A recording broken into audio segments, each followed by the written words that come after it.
I never worked for that limey cocksucker. But I guess they assumed I was one of his assassins.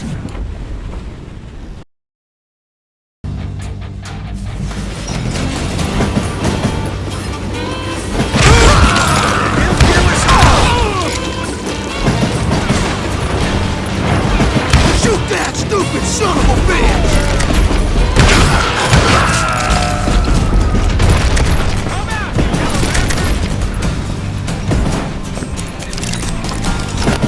Those evil bastards firebombed Jesse's mother's house and killed his stepbrother. It was no wonder each and every asshole on that train wanted me dead.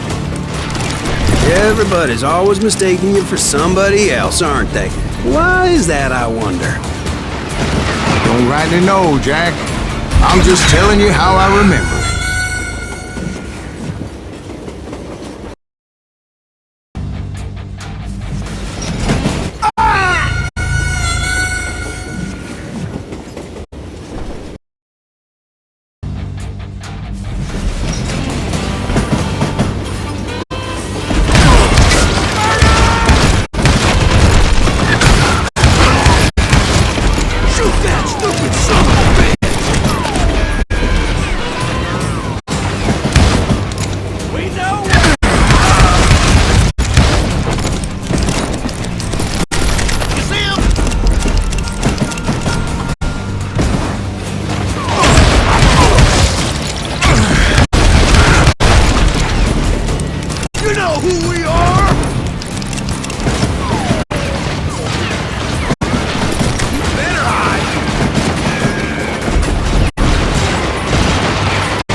I bet you are.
Across a flat car piled high with logs and had to come up with a creative way to make my way forward.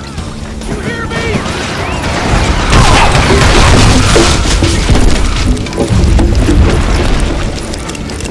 I wondered if I was ever going to find the front of that train, or the bastard I was after.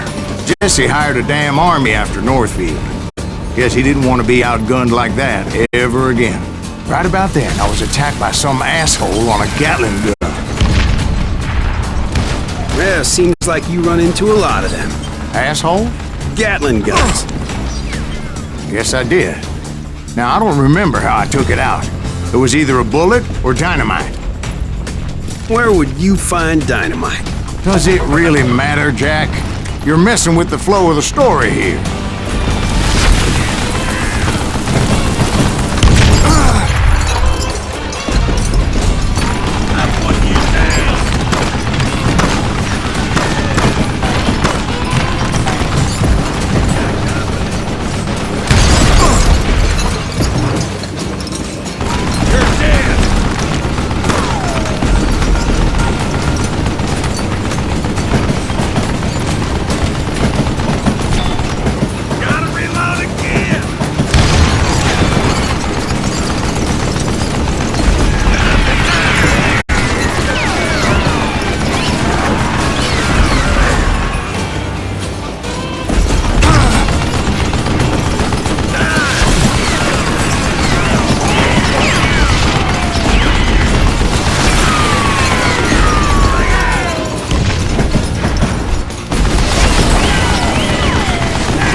Right about then, I was attacked by some asshole on a Gatling gun.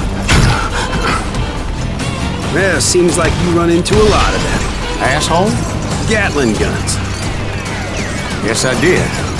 Now, I don't remember how I took it out. It was either a bullet or dynamite. Where would you find dynamite? Does it really matter, Jack? You're messing with the flow of the story here.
This asshole don't know who he's looking.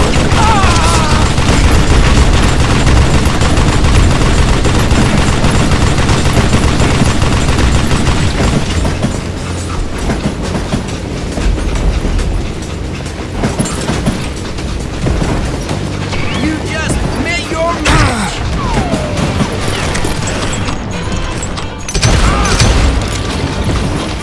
I was looking for Jim and shooting any son of a bitch stupid enough to get in my way.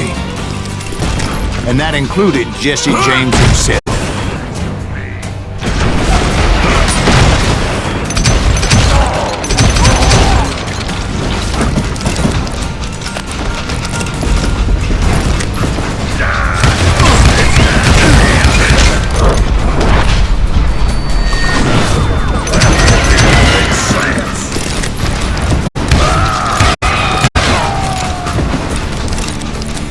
There sure were a lot of men determined to die that day. Had enough?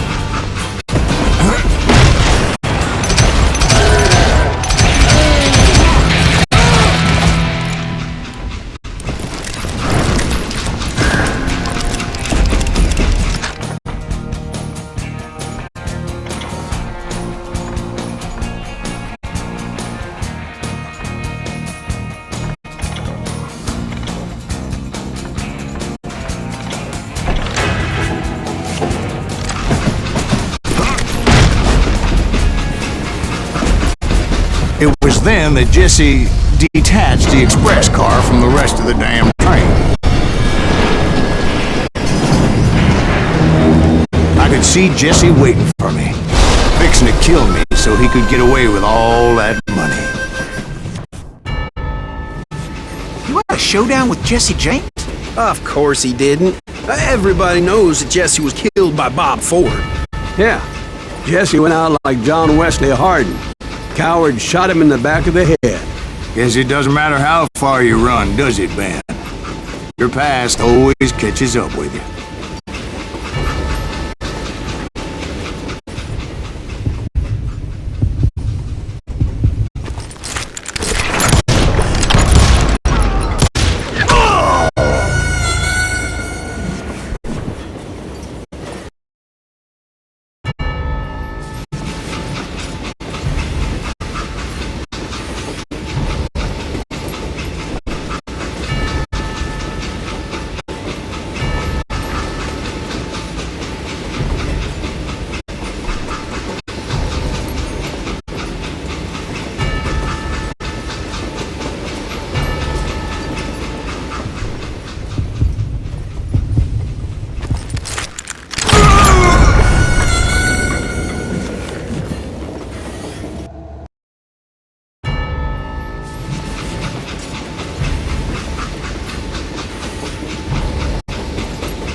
Yeah, I didn't kill Jesse James. Just wounded him bad enough to convince him to hang up his guns. What about that Jim fella? What happened to him? I figure he was up front with a gun to the engineer's head. That bastard slipped away again. I'll tell you how I got him. But first I need to wet my whistle.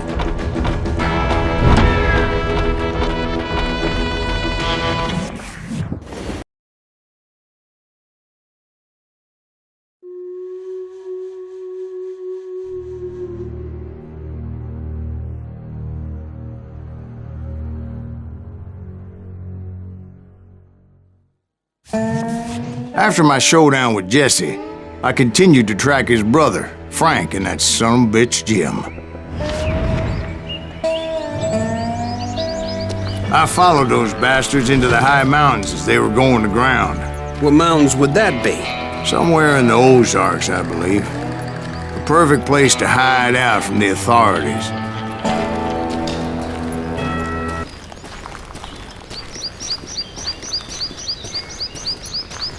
In fact, before I could find them, some Indians who fled Juarez and were hiding out from the military found me first.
Hey, how about another whiskey, Ben?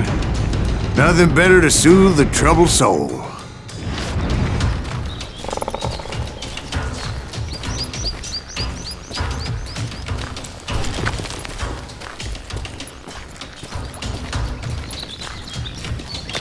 Now, where was I?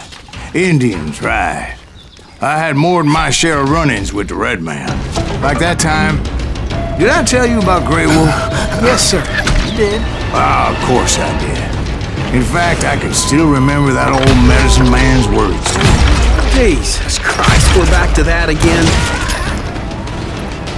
You carry great darkness in your heart. It will claim your soul. You will come to this place again and kill many more men.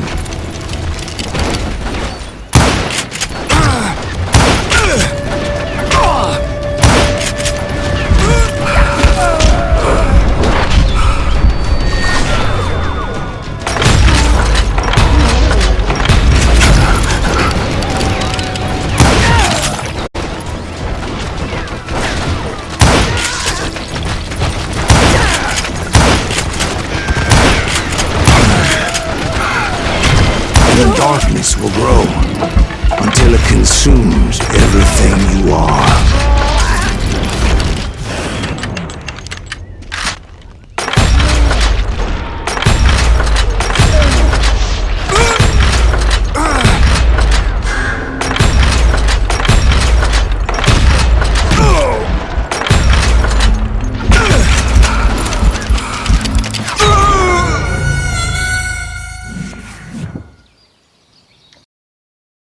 Like that time... Did I tell you about Grey Wolf? Yes, sir. You did. Ah, of course I did. In fact, I could still remember that old medicine man's words to me. Jesus Christ, we're back to that again. You carry great darkness in your heart. It will claim your soul. You will come to this place again and kill many more men.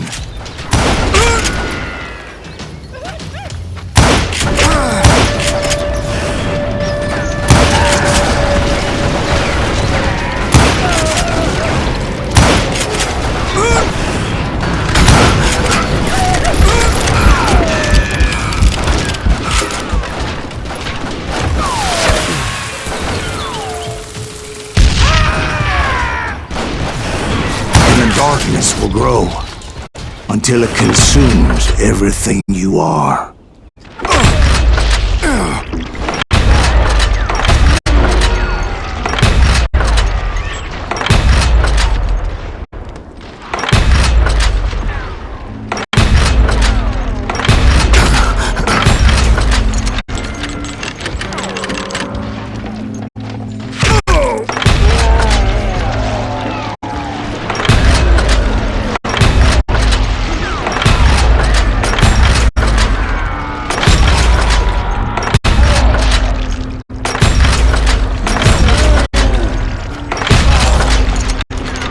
So, did you ever find it? Who? The man you were after. Let me ask you something, Ben. You ever think about death? Mr. Graves, are you all right? Ooh, death. Oh, death.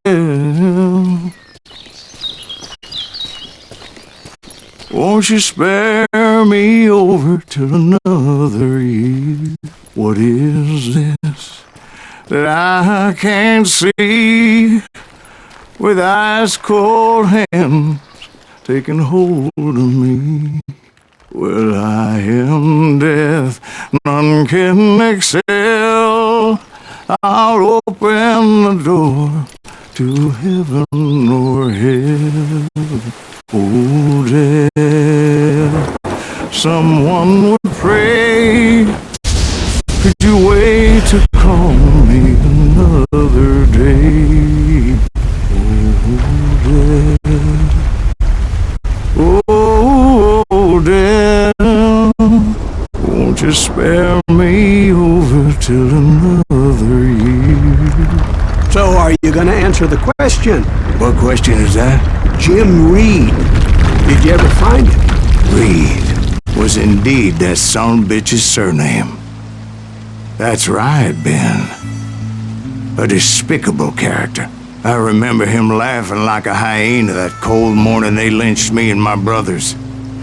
He was intent on avoiding my vengeance, but nothing was gonna stop me.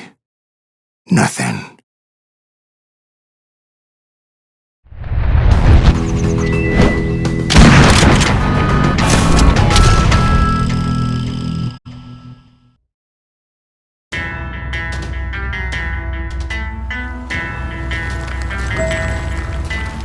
I finally did track those outlaws down. They had long rifles with scopes and were well positioned to pick off any poor soul who came anywhere close.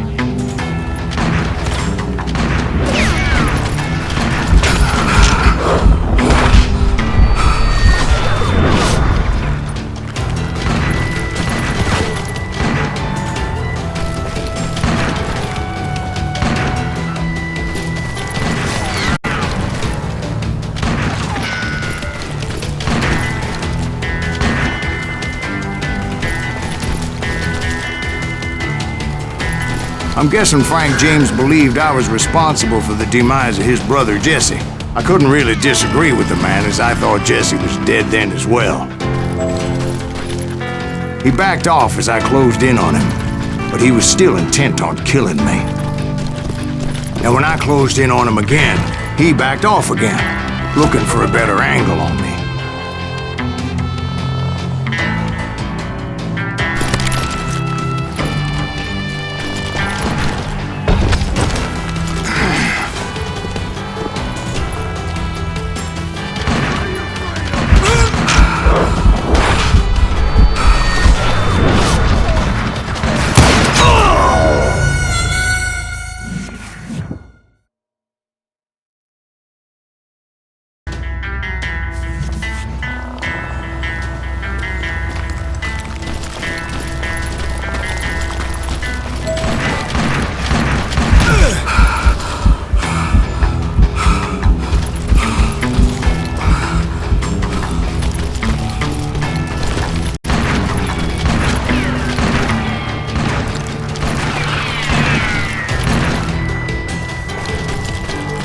Hell, I can't fault Frank for wanting his revenge, as I was there for the same damn reason myself.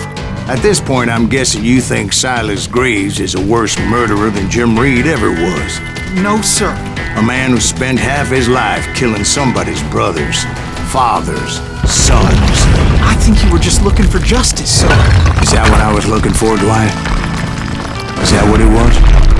Justice?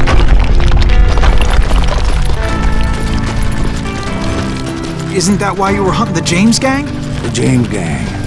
Right. I finally found Frank holed up in his mountain cabin, and he was determined to have me dead. It was a pitched battle that could have gone either way. Luckily, I had some dynamite in my possession.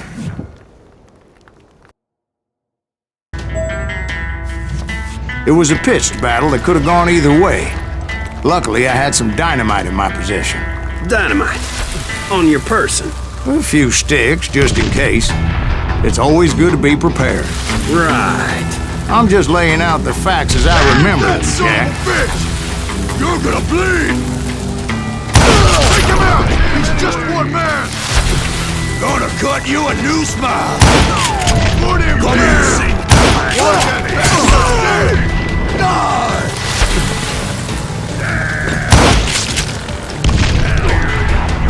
You ready for a belly full of butt shot?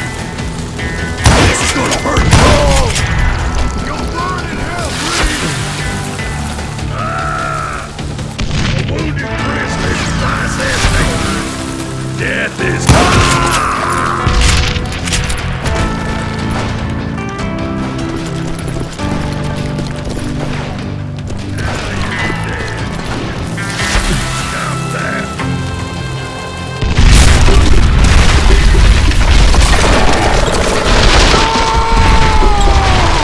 That old shack?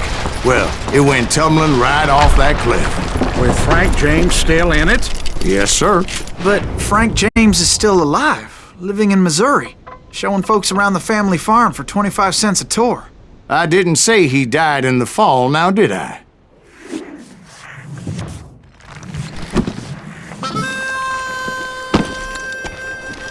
I'm done with this damnable outlaw life! Kill me, don't kill me, do what you will! At this point, I just don't give a shit! I explained to Frank that I had nothing against him personally and that I was looking for someone else. You want Reed? Have at him! I never did like that bastard! I am done here! We parted in peace as Frank pointed out the path to my prey before making his way back down the hill.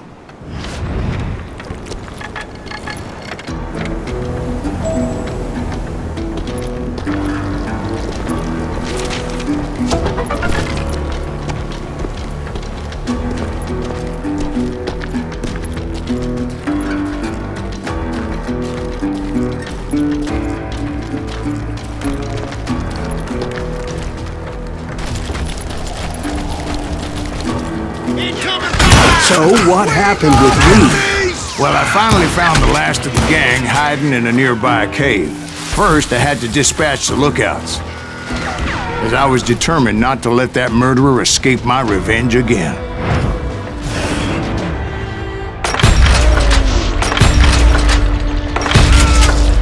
You killed my brother!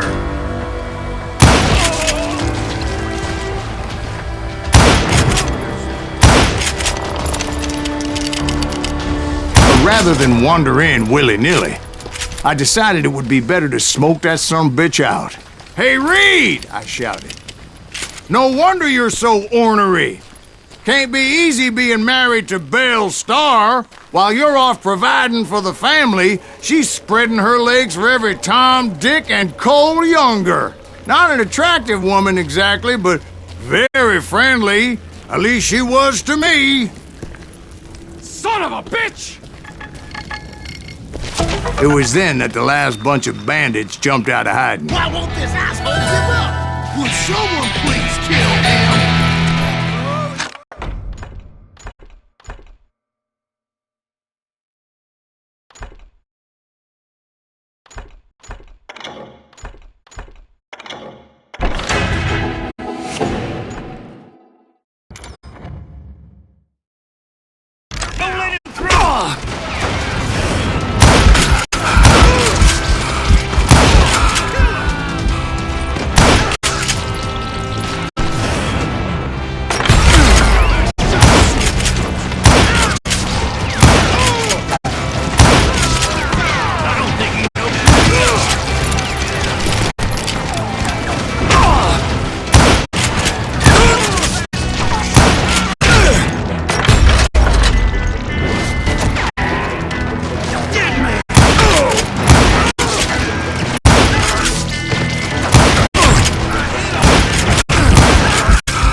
Eventually, it was just me and Reed.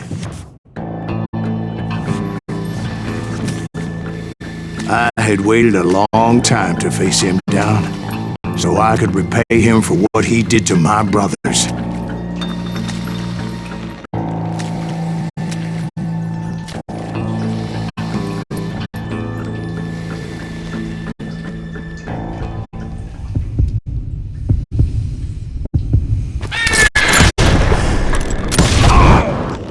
And repay him I did.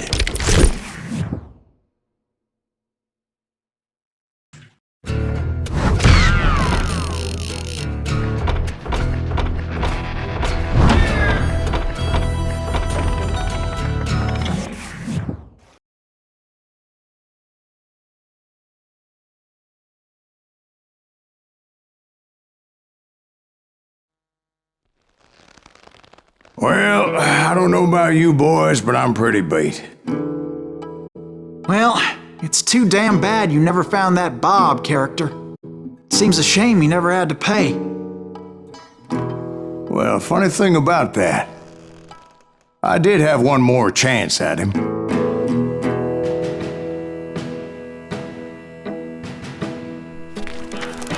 Six months ago, I heard that Butch and Sundance were back in the States and had gathered up some of their old gang. I tracked them down, hoping that Roscoe Bob Bryant had returned with them. So you're saying they didn't die down in Bolivia? That's what I'm saying.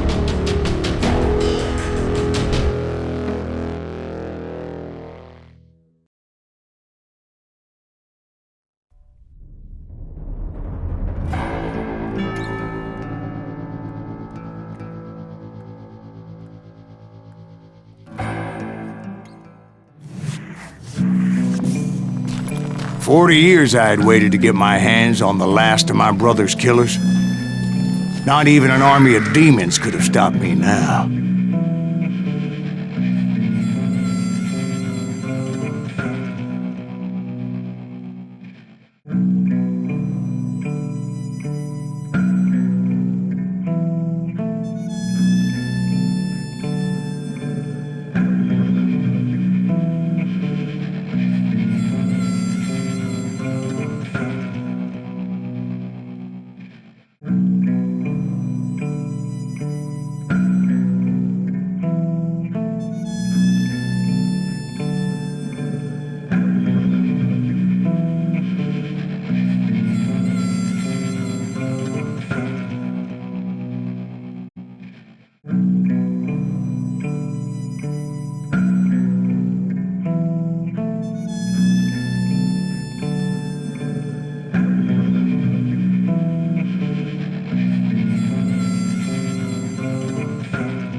Johnny Ringo and Jim Reed fell fairly quickly.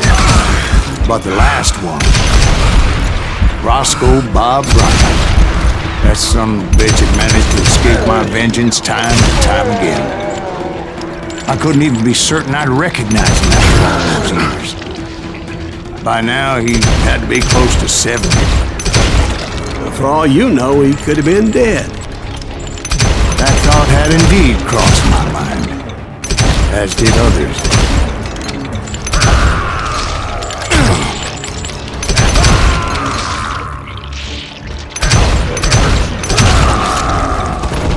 For instance, did my thirst for vengeance turn me into something worse than the man I was after?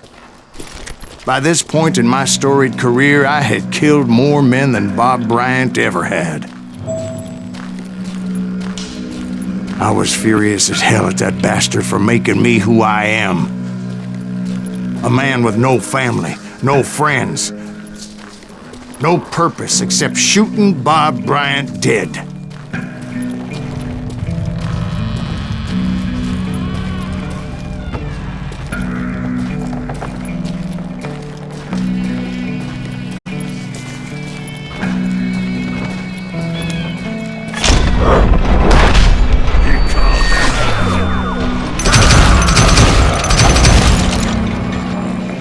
Nothing could stop me from taking his life. I'd been after that killer forever.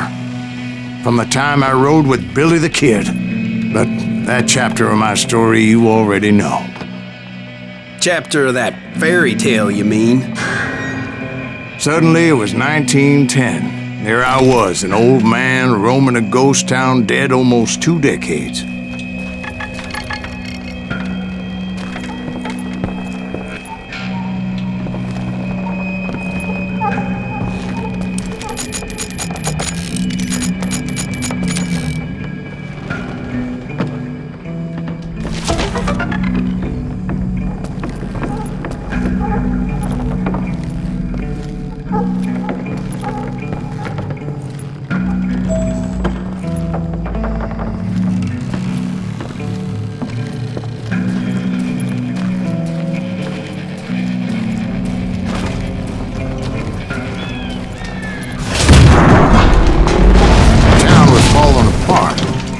Just like me.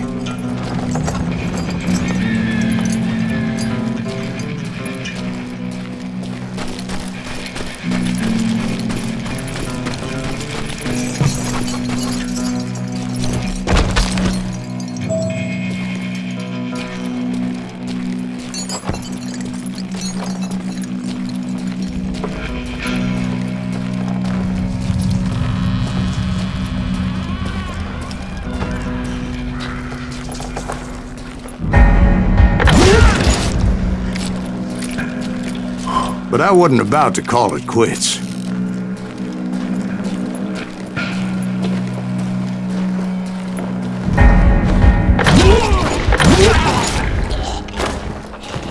Even though the ghosts of my dead brothers were begging me to end what I started so long ago. Mr. Graves, are you all right? Would you like some water? The Wild Bunch knew I was there. They were after a treasure they had hidden before they fled, buried in the grave of a dead amigo. Some folks think the town is haunted, so they figured there wouldn't be many people poking around.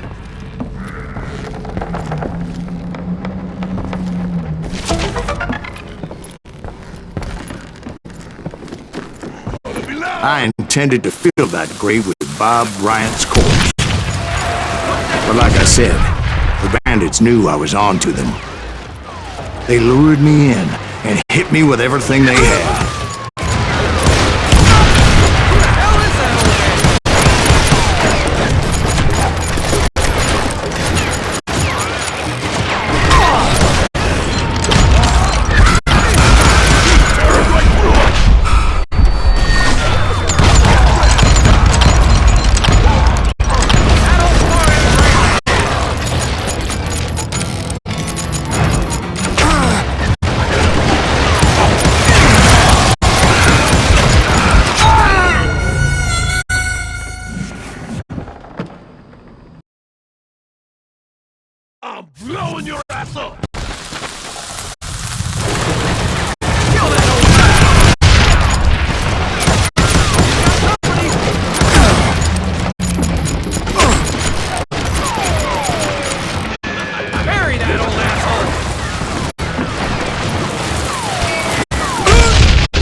But you obviously prevailed since you said your captain's today. Actually, in that moment, I did not prevail. So I suppose we're talking to a ghost.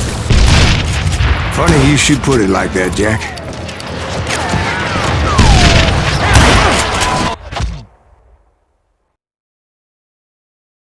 Because when I woke up... From the dead? There was silence all around me.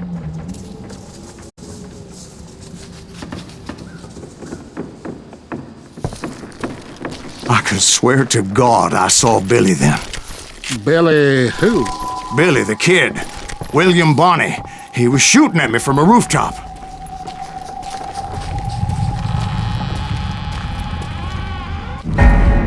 Here and there, and even over there.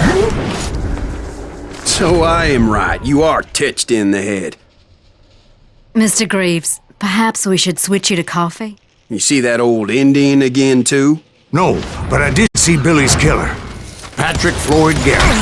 He came at me, guns a-blazing. But I knew that old war horse had died 2 years before. I wondered if maybe I was dead too and confronting the ghosts of my past. Perhaps all my sins were coming back to haunt me and drag me down to perdition.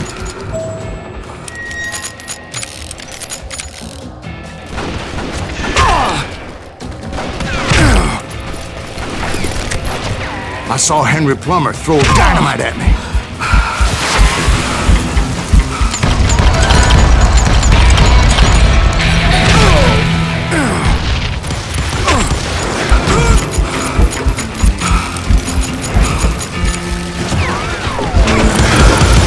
In the gates of the cemetery, I saw John Wesley Hardin, just like I remembered him.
Robert Ollinger appeared with his terrible double-barrel shotgun.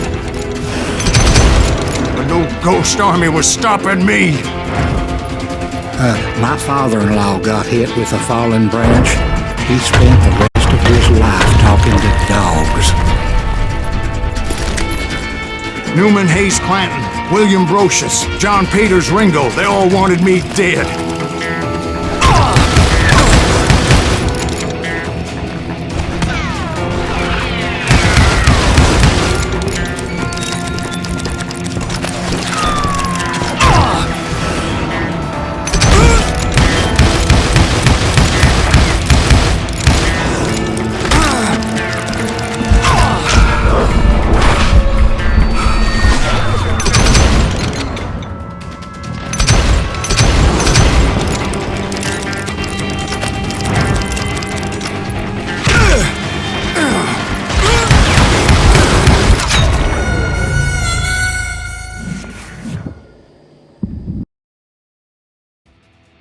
Newman Hayes Clanton, William Brocious, John Peters Ringo, they all wanted me dead.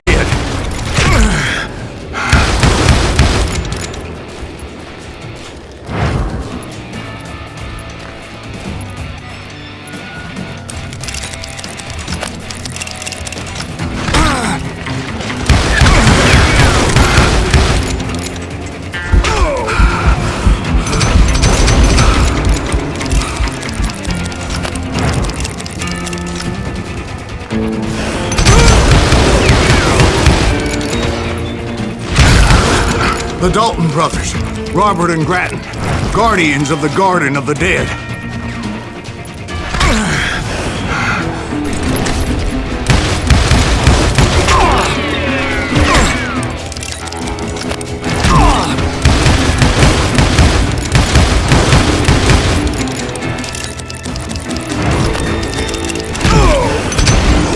George Curry and Harvey Logan, alias Kid Curry, both thirsty for vengeance from the great beyond.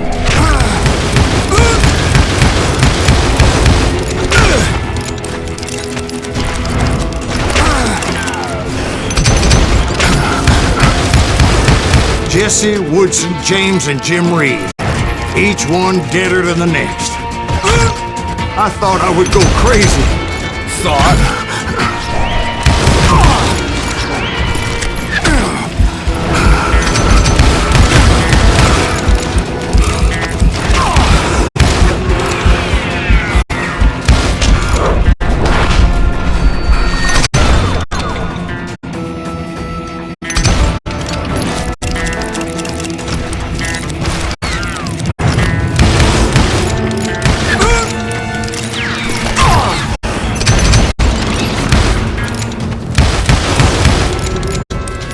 Finally, I saw Harry Alonzo Longabaugh. The Sundance Kid? Like a general leading his legion of the dead. You told us before that you seem alive. He was alive.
Voice called to me from afar. It was Robert Leroy Parker, a.k.a. Butch Cassidy, coming at me from out of the fog. Thanks for taking care of that bastard.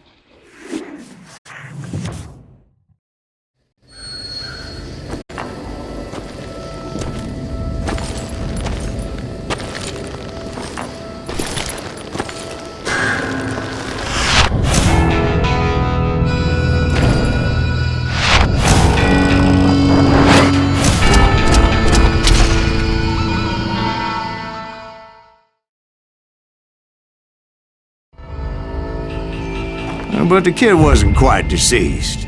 Not yet. Takes more than one little bullet to kill the likes of me, partner. Those two looked like they hadn't seen each other for quite a while. Clearly, they were no longer amigos. Shit. I was hoping I wouldn't have to kill you. You won't have to, Butch. I'm killing you first. I asked them about Bob Bryant, but they were too busy with their own heated conversation. Let me get this shit straight. You want my money and the love of my life? You frittered it all away, Butch. Eda's mine. And so is that damn money. I didn't want to shoot anybody until I had an answer to my question, but those boys didn't give me much of a choice.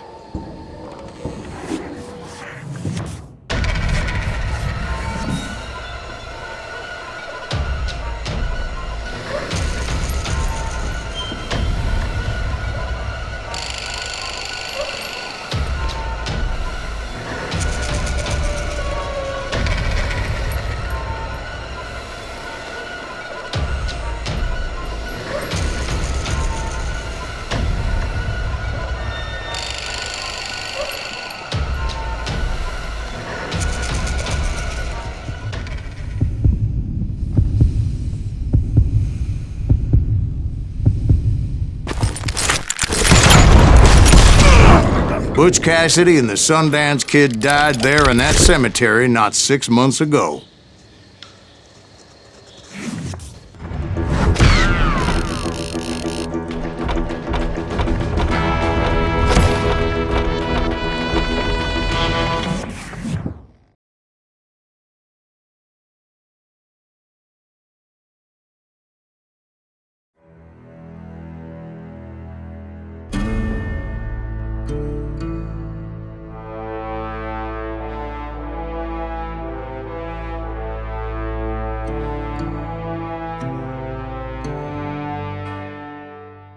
Butch Cassidy and the Sundance Kid were killed by the Bolivian army. Everybody knows that. That's the legend, but it ain't the truth.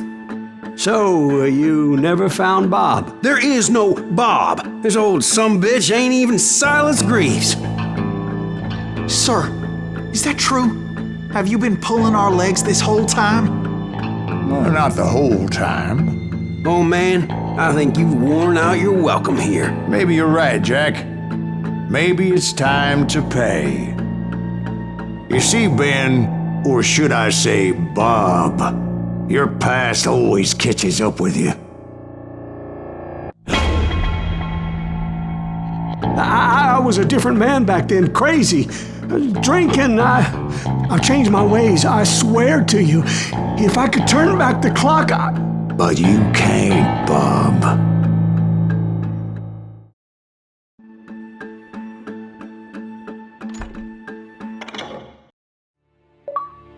Why'd you toy with me like that? Telling those tales, knowing all along.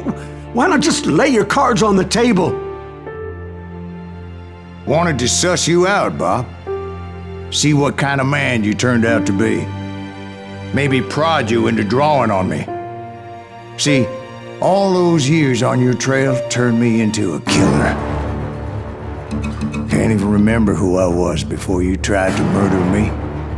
You, on the other hand, walked that very same path in exactly the opposite direction. What do you mean by that? You think your life is worth sparing, Bob?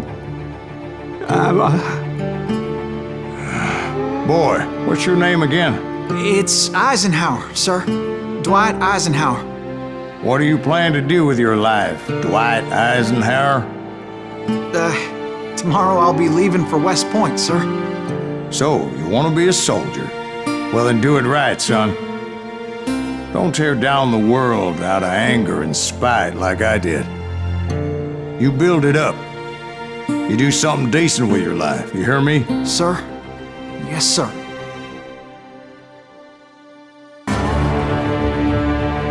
I won't have it said I left you with nothing, Bob.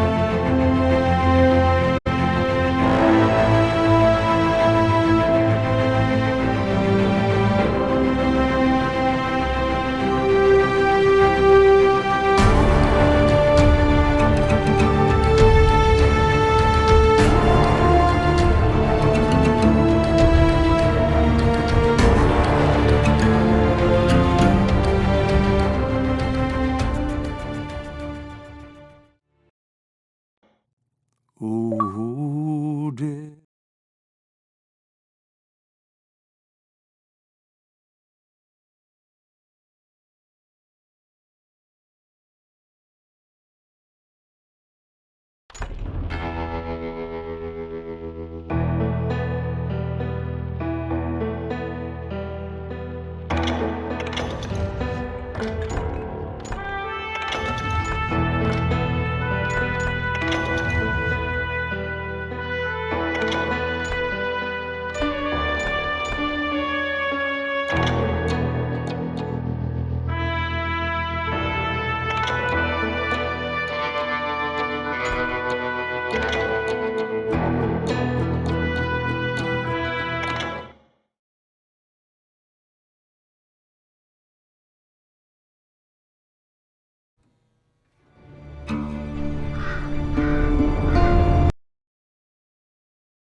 It was about 30 years ago. Billy was hiding out in an abandoned farm near Stinking Springs. I threw in with the kid because the man I had sworn vengeance on was riding with Billy's enemies. But before I tell you why I want that sumbitch dead, let me tell you what happened that day. I was heading back to the hideout when suddenly I had this funny feeling. Funny, ha-ha? No, Steve. The other kind of funny. You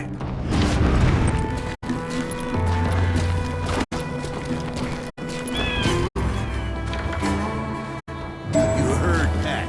I need to stay here to keep an eye on the road. That's not fair. We're missing all the fun. I knew those two morons would never let me through. I had no choice. Who's that? Is he with us?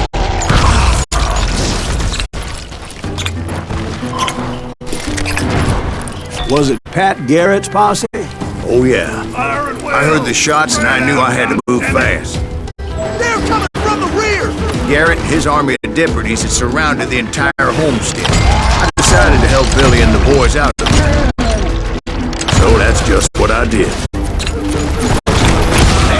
As the governor of New Mexico was paying for the kids' apprehension, Garrett was able to hire every gun hand in Lincoln County. Where'd he come from?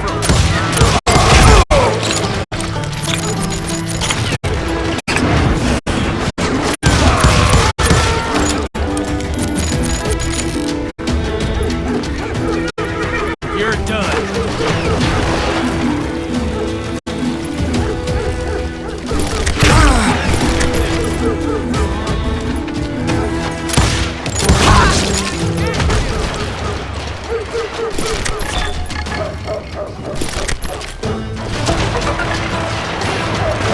Watch out!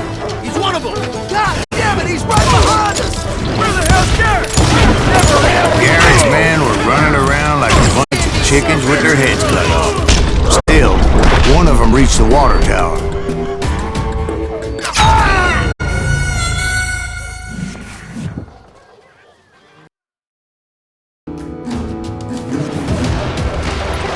Watch out! He's one of them! God damn it, he's right behind us! Where the hell's Garrett? Never around when you need it! Come on! Murder! Let's see these some bitches run!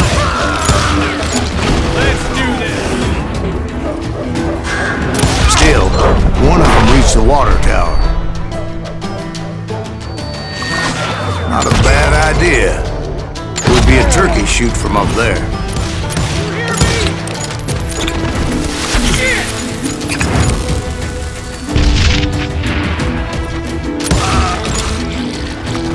You're dead!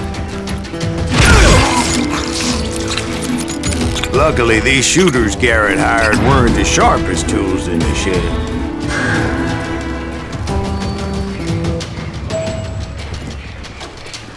A lot of them were saddle tramps or sod busters or drunken drifters looking to make a few bucks.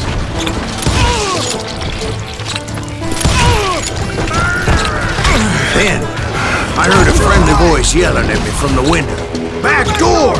We'll cover you!" Truth be told, things weren't much better behind the house. Damn you! I cut their numbers in half, but that just made the ones that were left twice as mad. How you like that? Put you down! Here's the ring.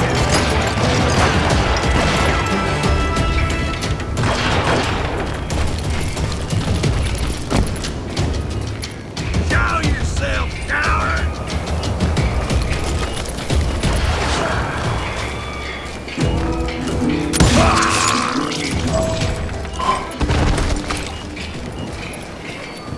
It was a bit of a slog, but I finally fought my way around the back of the house.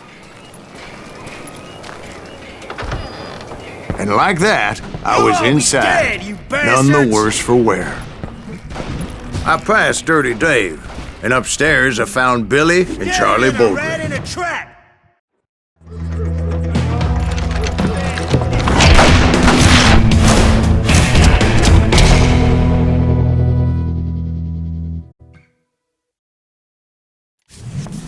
Billy looked at me and said, "About time, amigo! Grab a gun and get to the window." Wait, so you were friends with Billy the Kid? Yeah, sort of. Anyway, we were surrounded by dozens of deputized shooters who wanted to do us harm.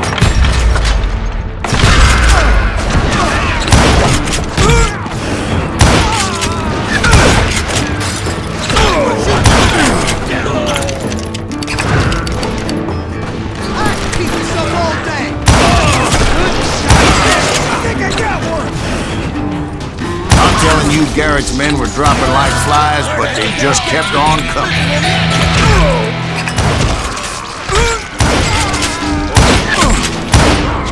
That's when Charlie got hit. "They're catching us in a crossfire," shouted Billy. "Get to the other side!"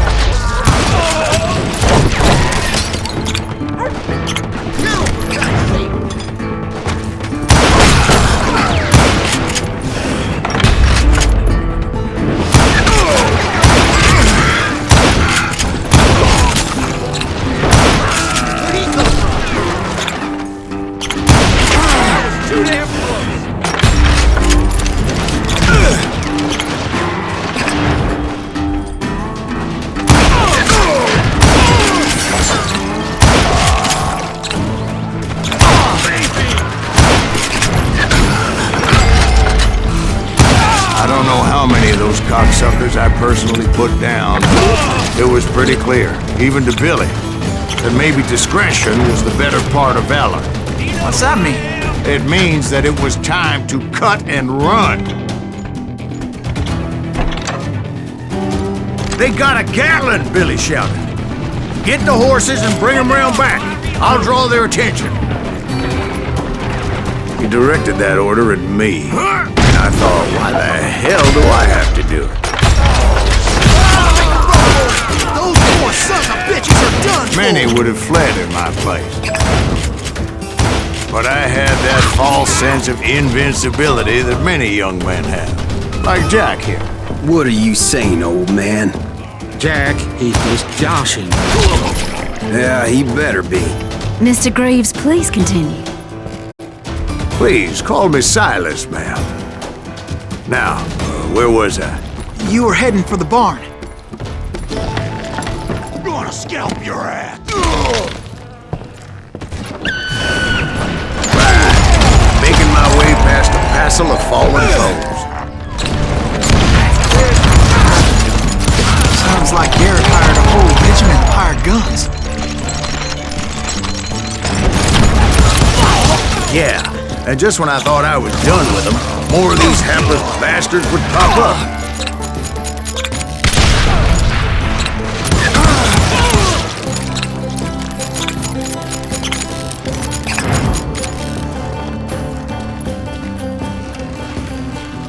Finally, I had the stables within my reach.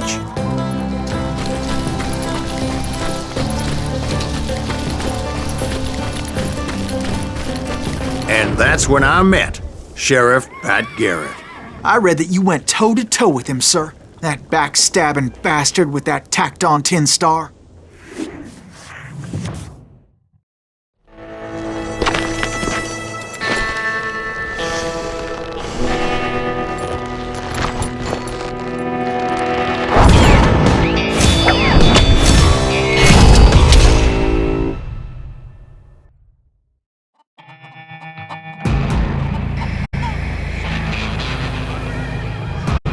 Challenged him to a showdown. You read that in a dime novel? It said he showed no fear as he took your measure with eyes like a rattlesnake.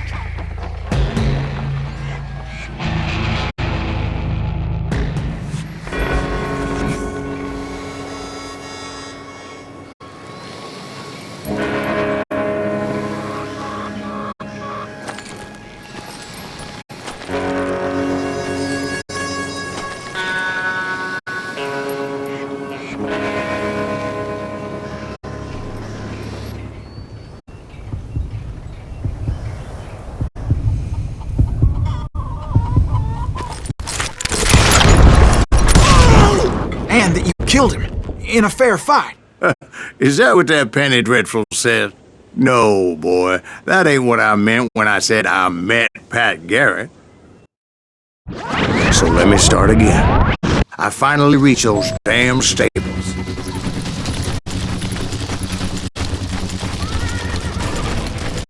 And stepped inside, and last thing I heard was Garrett's voice. That's not Billy. And go on, how did it end? And, boy, that was just the beginning.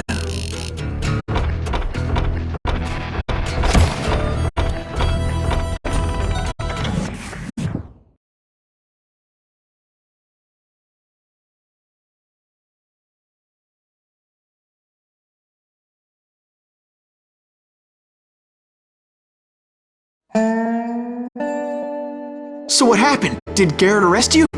Yeah.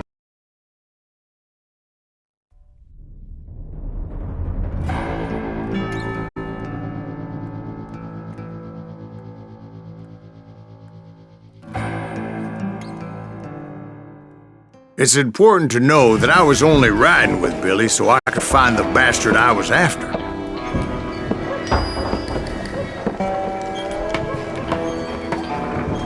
He was with John Kinney's gang, and they were sworn enemies of Billy's regulators. Why were you after him? I owed that son of a bitch a bullet for what he had done to me and mine. Instead, all I got for myself was a goddamn death sentence. Luckily, it was right around then that I heard Billy make his move. He shot Jim Bell and a few other guards as he made his getaway. Later, they wrote that some lady friend planted a pistol for him in the privy. What the papers didn't say is that Billy helped me escape, too.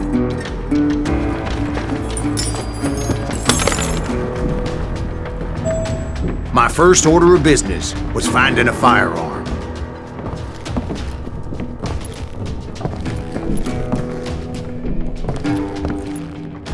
Luckily, I located Deputy Bob Ollinger's mean-ass shotgun.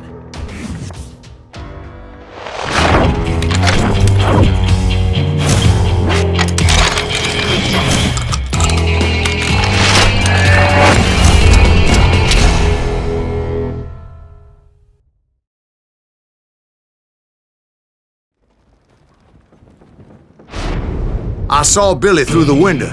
and he yelled that I should take to the rooftops to make my escape. So I did. Anybody see Billy? Hell yeah. That scattergun was like a double-barreled howitzer. It could blow a man clear off his feet. You hardly had to aim the damn thing. Guards were everywhere looking for him. Can't let the kid get away.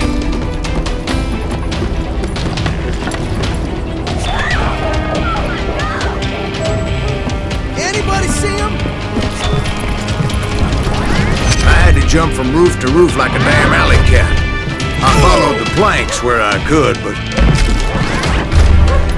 some of that wood was slippery as hell. The whole town was up in arms. Suddenly, I was a fugitive.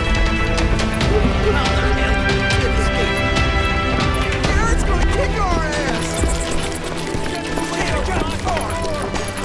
ass! So that bastard you were after, what did he do? He did me and my family a grievous harm. But I knew if I was ever gonna find him, I would need to get my ever-loving ass out of there. I tried to be stealthy and sneak my way past. This town didn't have a moment's peace. You! But hell, if they weren't all waiting for me. Apparently, some of them thought I was Billy. You hooligans can go to hell.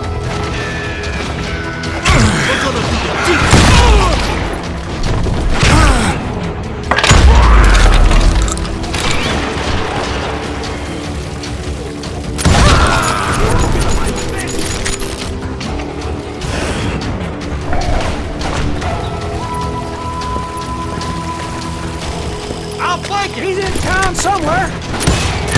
See, me and the kid shared a certain similarity in build and coloring. I was just glad I had Deputy Bob's mean-ass shotgun. They're shooting in the street.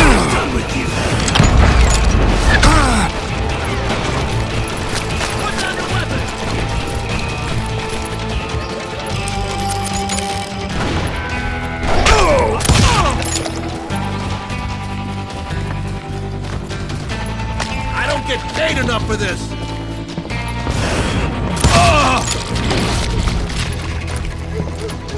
Let's do this! Get your headstone!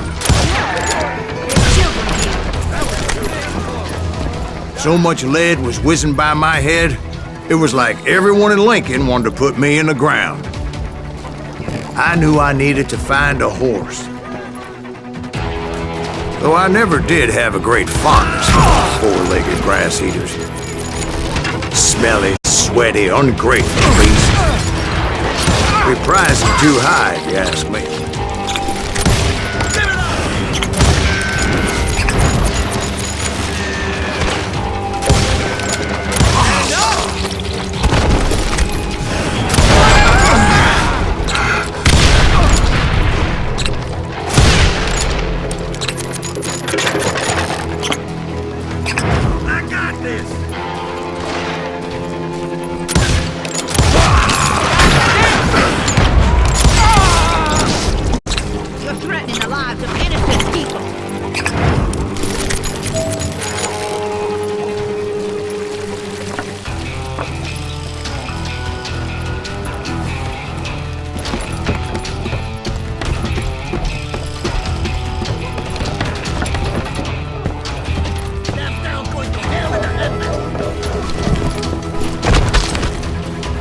But where was the kid while you were busy getting shot at? Gone. And that's when it occurred to me why Billy set me free.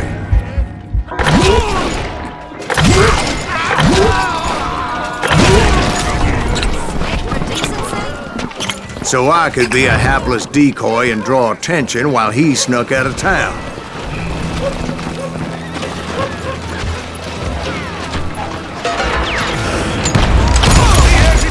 I knew if I made it out of there in one piece, no one would put a price on my head. Because everybody in Lincoln would be dead? No, because they all thought I was Billy, and all that blame would fall on him.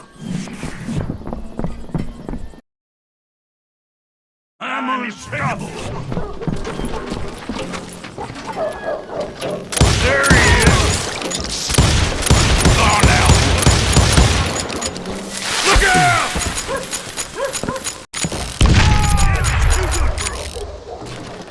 Boy, you are shit out of luck.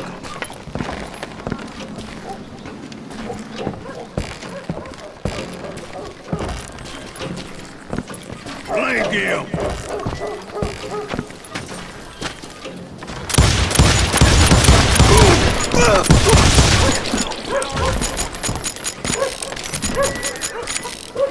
Kill him!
Guess Billy saved your ass, taking out Bob Ollinger the way he did. Billy didn't kill Bob.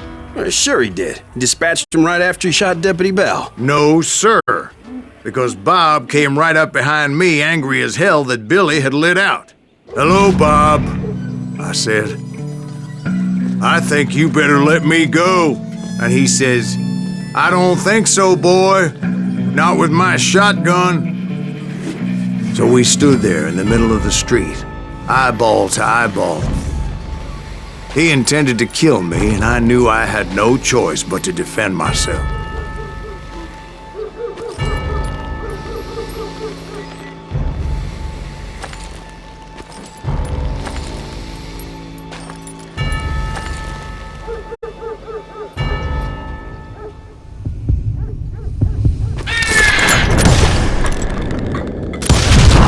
Some say I fought unfairly, but they weren't the ones looking him in the eye that day.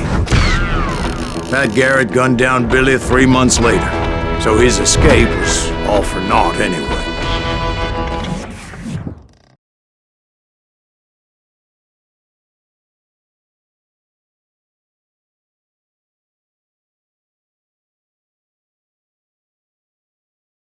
So where'd you go after Lincoln?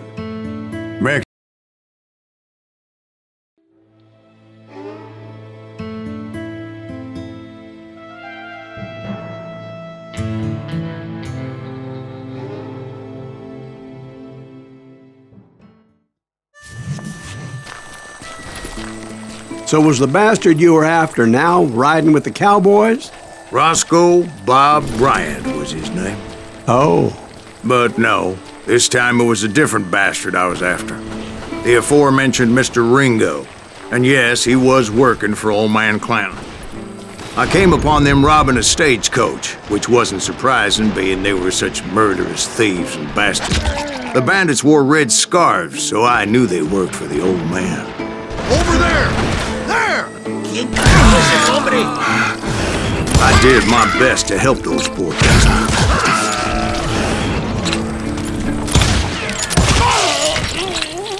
Moments later, the attackers were dead, and I checked the stagecoach to see how many passengers were still breathing.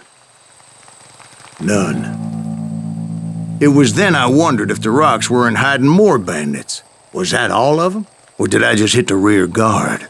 I quickly got my answer. They attacked from on high like Apaches often did.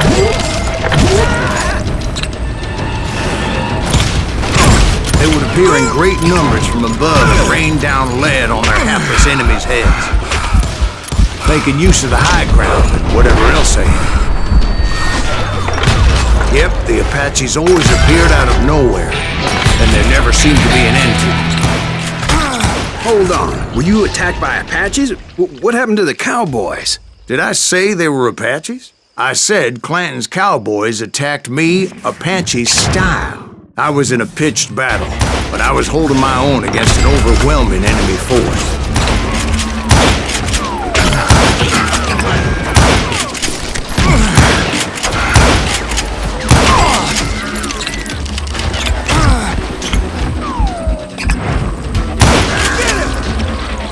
See, at the time, I was still pretty green and would often blunder into regrettable situations. But I just kept shooting at anything I could see up in those damn rocks. I didn't see Ringo, but I knew he was with the cowboys. He and Roscoe Bob had done me a dreadful wrong, and I was determined to have my revenge. But to get to Ringo, I knew I'd have to fight my way past these other assholes first.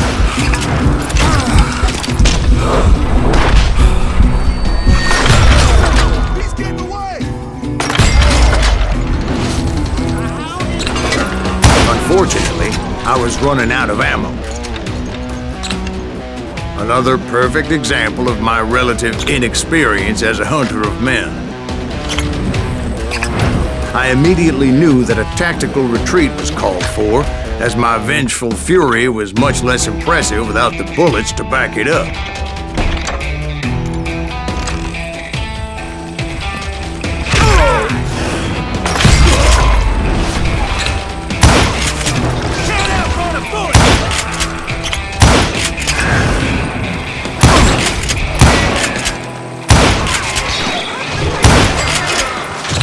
They managed to corner me. Trapped as I was, the odds of my survival seemed pretty slim.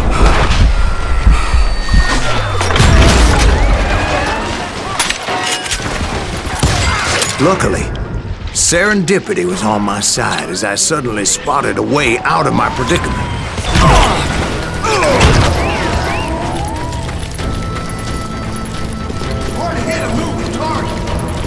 I ran ahead as if the devil himself was after me. Bullets were whizzing by my ears, but I wasn't about to roll over and die. I just kept running like there was no tomorrow. Because there wouldn't be if Clanton and his men caught up with me. As I was scurrying around those caves, I thought, what was I thinking? Going up against a gang like this?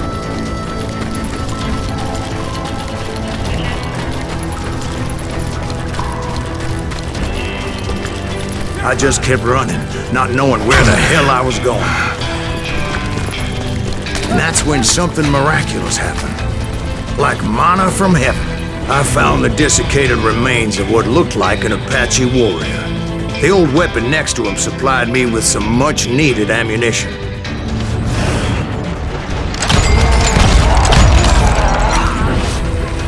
Bat Masterson once told me it was more important to be lucky than good. And he would know. And imagine my surprise when I found a fistful of dynamite to go along with that ammo. That stroke of good fortune evened the odds and bolstered my confidence. It was time to turn the tables. Time for the prey to become the predator. Time for the hunted to become the hunter. Time. All right, Jesus, we get it. They were right where you wanted them. That's right, Jack. I was done running. And the old man's boys were not expecting that. No, sir. I came at them like a wildcat. My fury knew no bounds. Show yourself!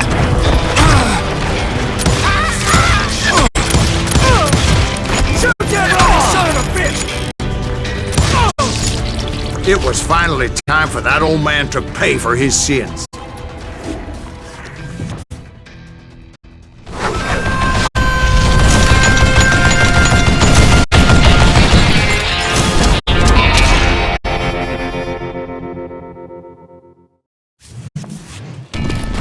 I yelled out at the top of my lungs, "Clanton, I'm coming for you!"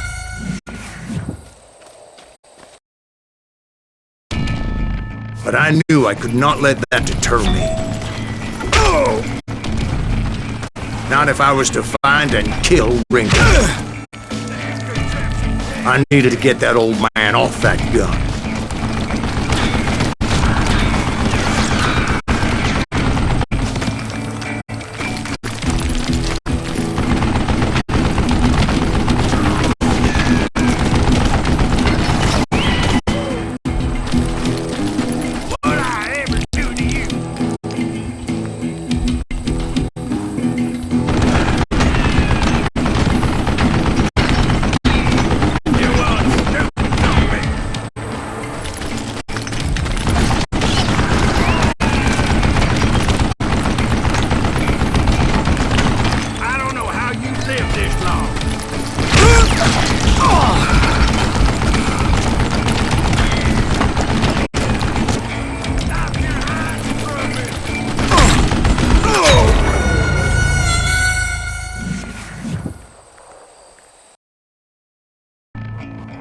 Most everyone thought it was the Ruales who had come up against him in Guadalupe Canyon, but it was just me.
One of the cowboys made it out of there alive.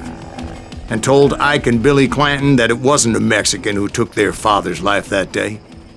They just assumed it was one of the Earps, and that little misunderstanding eventually led to that legendary gunfight at the OK Corral.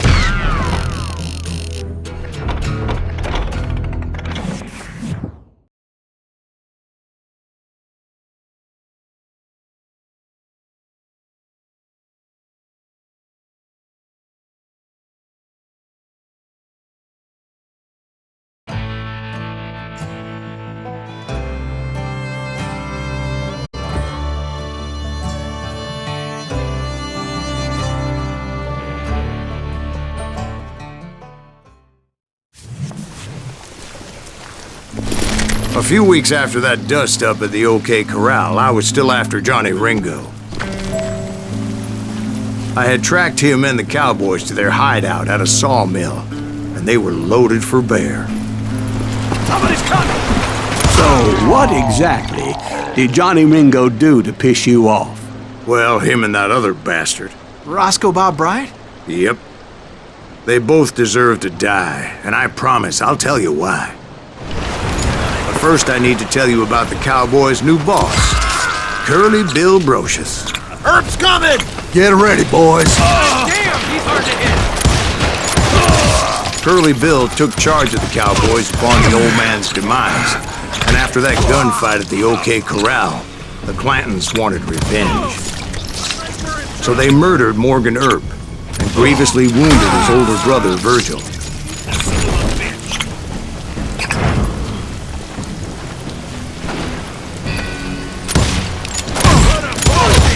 Wyatt and Doc went on what became known as the Vendetta Ride, hunting those outlaws down. So when I showed up, that's who they thought I was.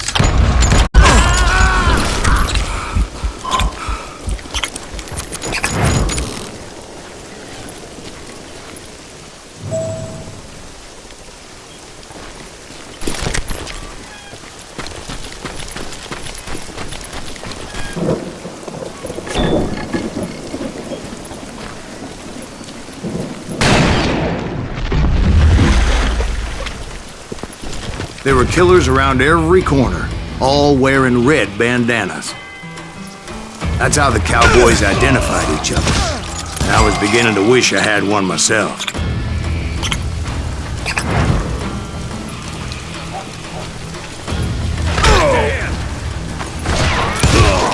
But I wasn't about to let Ringo walk away unscathed, and that's what drove me forward. They say that Ringo was infernally fast. I hardly saw anyone faster, boy. Certainly not Wyatt Earp. That man was all hat and no cap.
Earp wasn't much of a match for him, but Doc Holliday might have taken him. That Lunger should have kept his nose out of it. He never charged anyone for the murder of Morgan Earp. But everybody knew that Curly shot him in the back. That was common knowledge. Yeah, maybe so. But Ringo had nothing to do with it. He was just being loyal to a friend. Is that what you call it? Being loyal? Well, to get to that loyal friend, I had to pass by some buzzsaws as big as a man. Excuse me, sir. I have a question. What's that, Dwight? After old man Clanton died, why didn't his son take over the Cowboys? Because Ike Clanton was dumber than a box of rocks and a yellow belly to boot.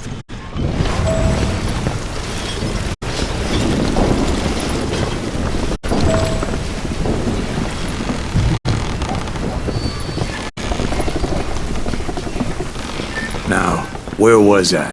Taking down the entire cowboy gang single-handed. Indeed I was, Jack.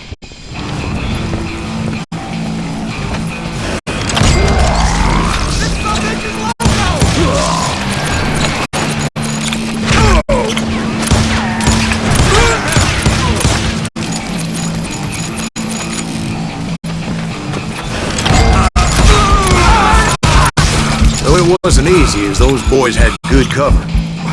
I'm putting you down.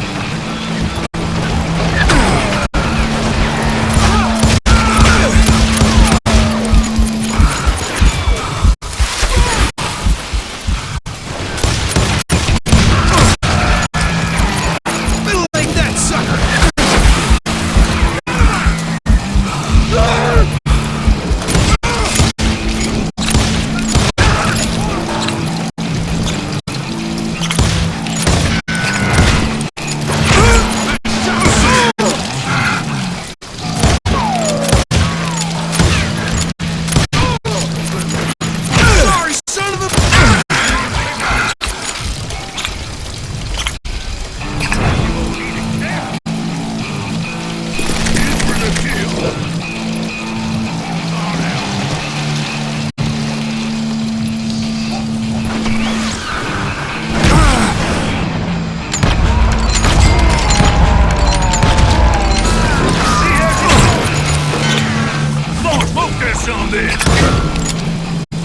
Keep shooting, I don't mind. Dynamite! What are you gonna do?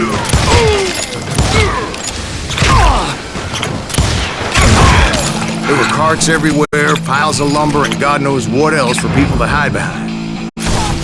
That really was one hell of a sawmill. Quite an impressive operation.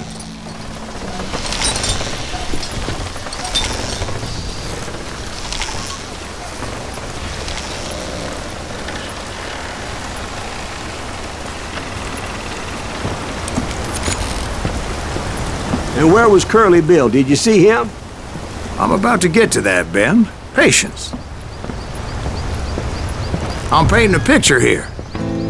There was this beautiful waterfall and a crystal clear stream that led to a verdant valley that was truly... Consider your picture painted. What happened next? Well, finally the bastards that were still alive made a last stand.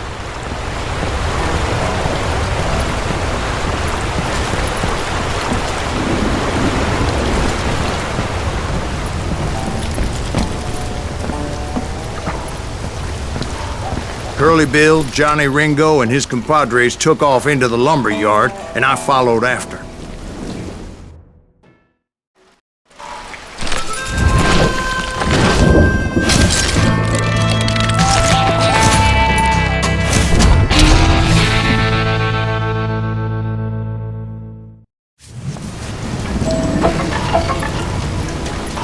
Are you saying they ran?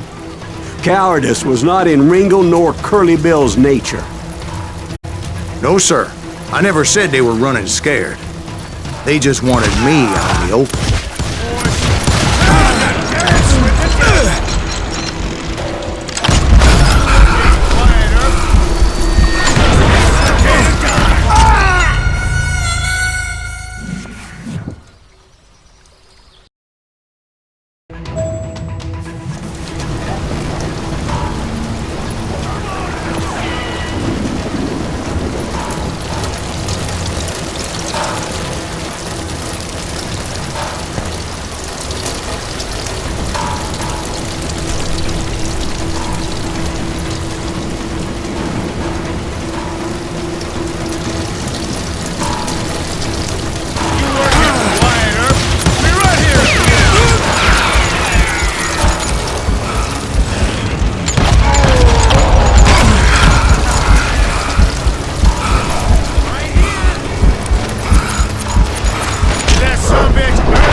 when they ran.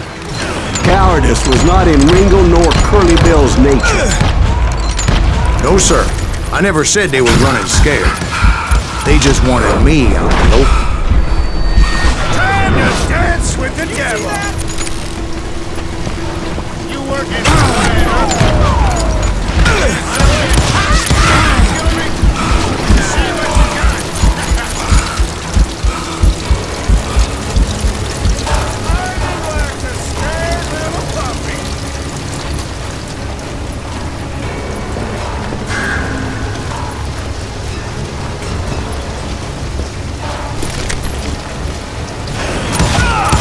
just gonna catch my breath. Make your face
puppy!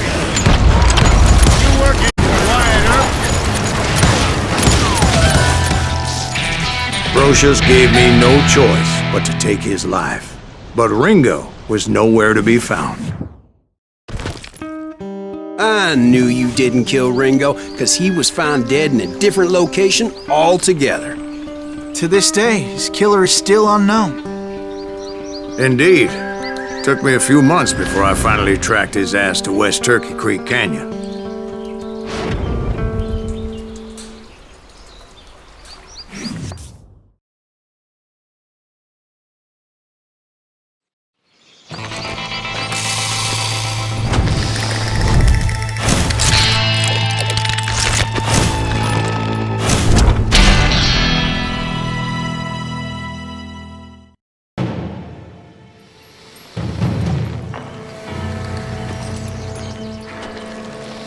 That's incredible, sir.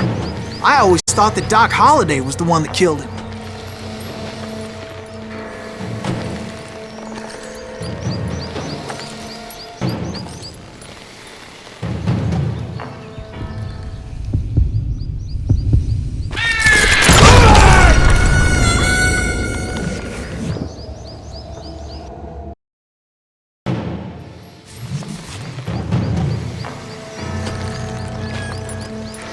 That's incredible, sir.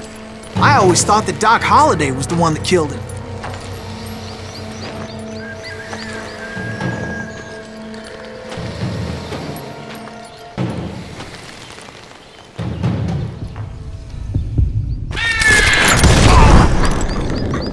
Sorry I had to ruin the legend for you, boy. But the legend ain't always true. Doc Holliday had nothing to do with the death of...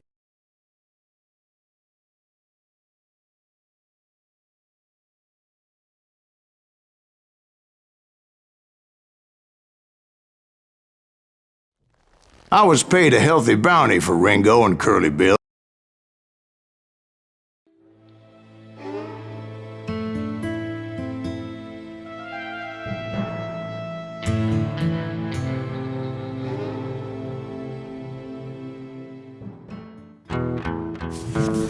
I knew I needed resources if I was going to track down Roscoe Bob Bryant, and hunting Plumber looked like a good way to get rich quick.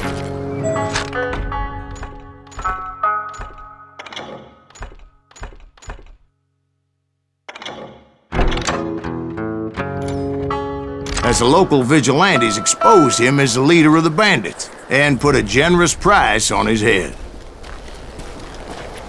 Plumber rallied his gang to plunder one last gold mine before making their escape, and that's where I thought I'd find him.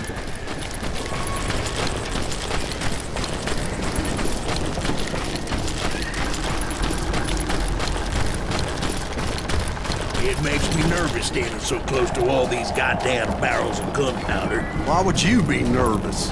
No one has the cojones to come after us. As long as you don't light up a cigar, we're fine.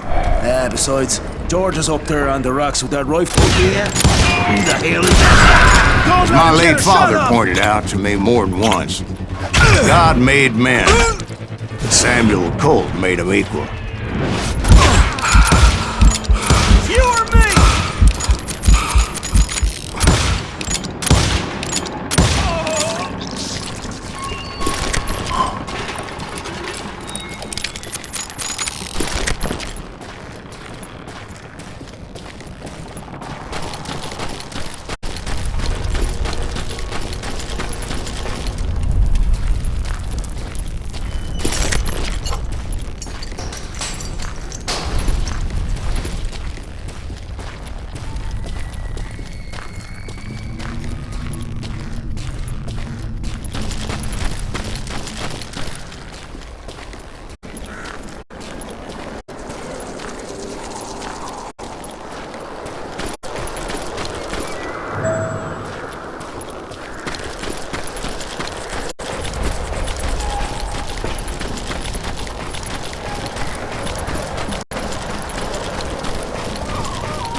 I knew that dynamite wasn't mine, so I decided the polite thing would be to return it.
was the biggest gold rush since Sutter's Mill in '48.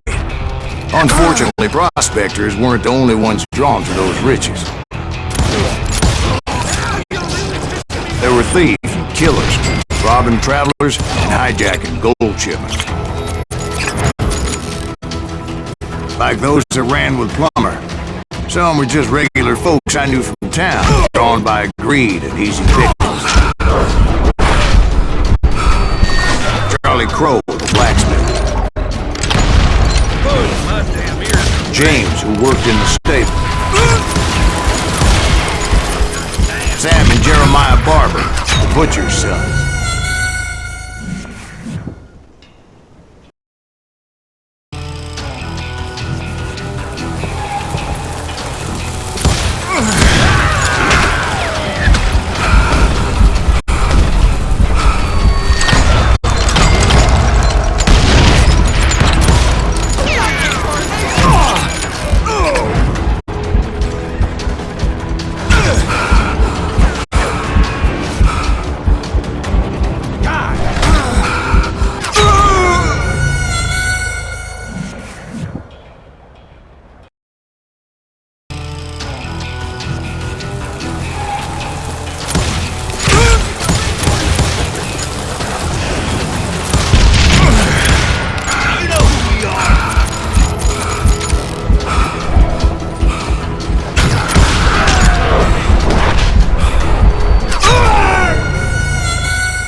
Ordinary citizens who lived a double life. Stealing and thieving and murdering their neighbors.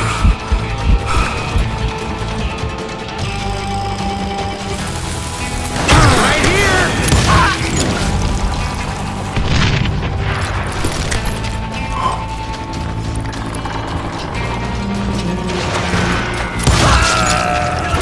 Of course, the rest were veterans of the Civil War.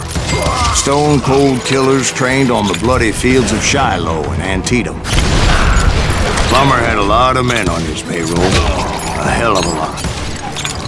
That son of a bitch pretended to protect the public with one hand while stealing them blind with the other.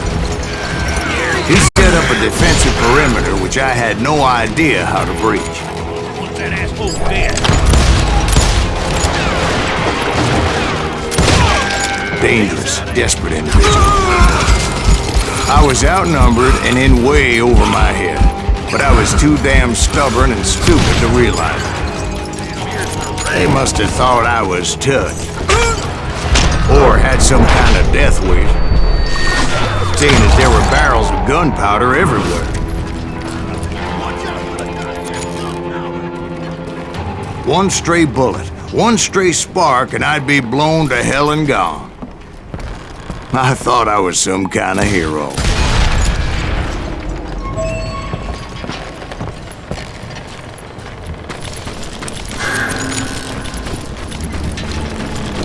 I finally made it past and headed on to meet my destiny. But first, I had something I needed to figure out. I had a few ideas on how to get into that mine. But once I made my decision, I knew there was no turning back. So my first thought was to enter the nearest mine portal. I saw an entrance. Made sense. It was the quickest way in, but that also made it more dangerous, as there would undoubtedly be enemy pickets posted along the way.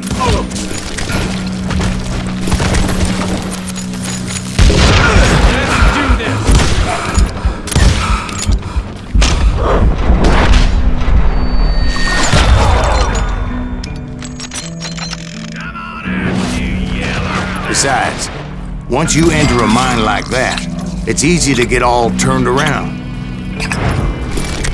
And that confusing maze of corridors wouldn't even be the worst of it. Some of those shafts could be as deep as hell.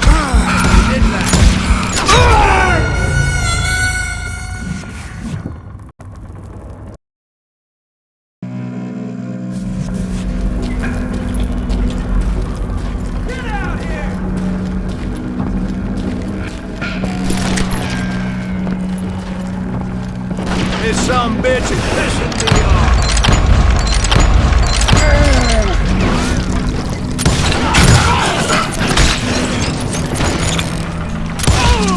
A single stumble or misstep can easily end in a deadly plunge to oblivion. I do not deserve to die like this.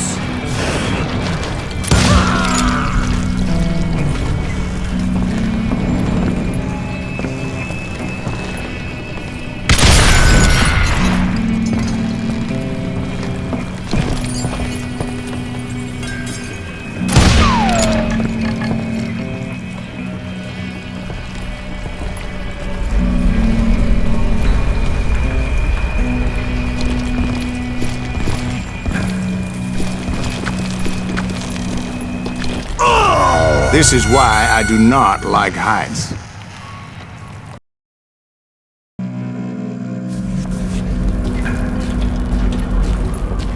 We're waiting for you.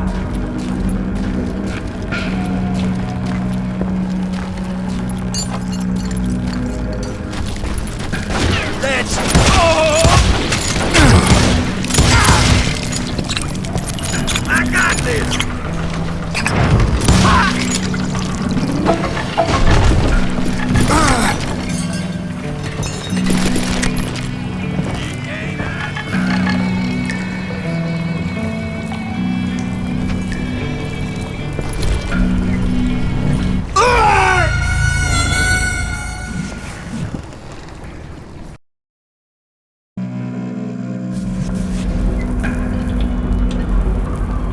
Come out, you yellow bastard!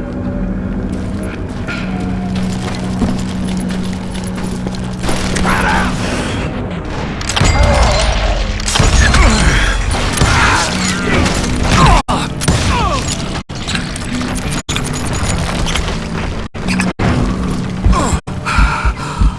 I'm here.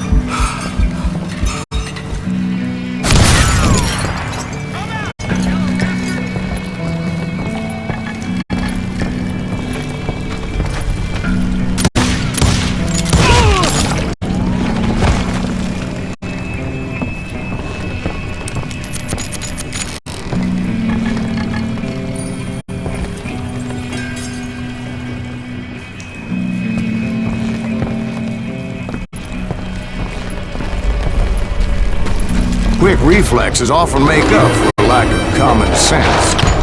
Luckily, I was never one to be easily bushwhacked. I would just need to be careful not to blow myself to kingdom come.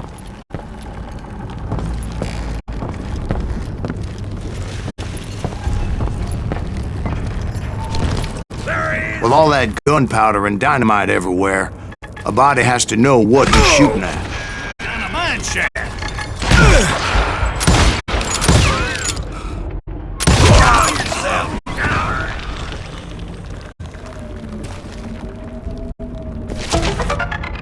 You're dead!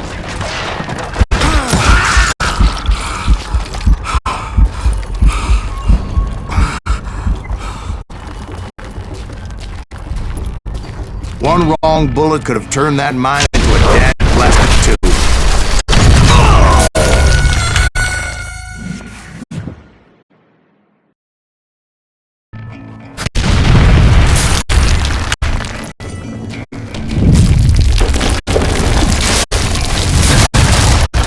I freely admit that my plan of attack was not just moronic, but clearly insane.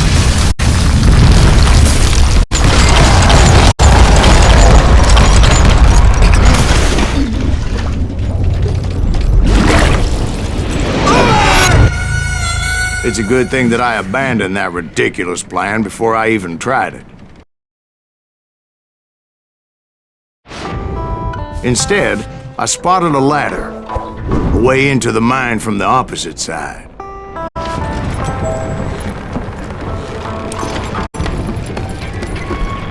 It was a long way around, but that approach seemed more sensible at the time. Of course, being I had a problem with heights, that scaffolding scared the bejesus out of me. Climbing down that ladder required some caution, because even though I had a younger man's reflexes, no man can dodge a damn bullet while climbing down a rickety ladder.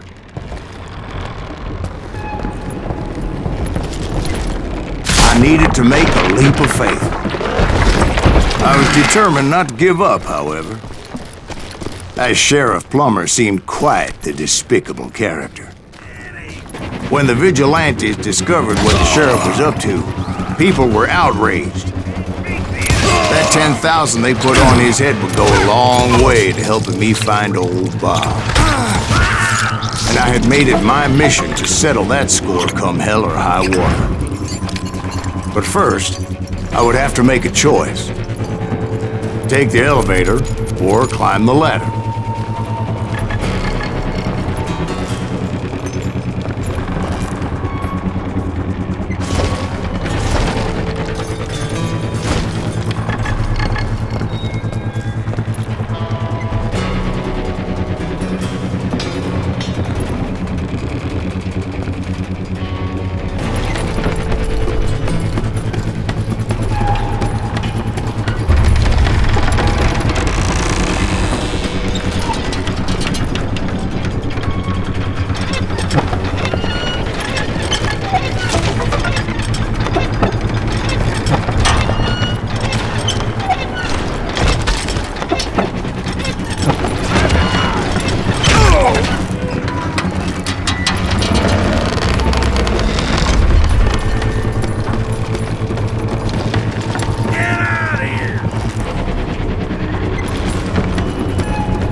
Plummer was a mad dog killer, and the people of Nevada City deserved better.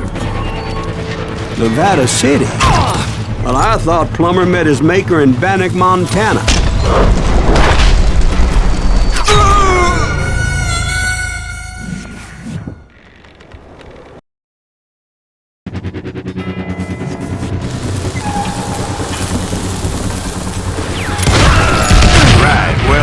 He was the sheriff of both places one time or another, but that's neither here nor there. The point was, taking him down would save a lot of lives, including my own.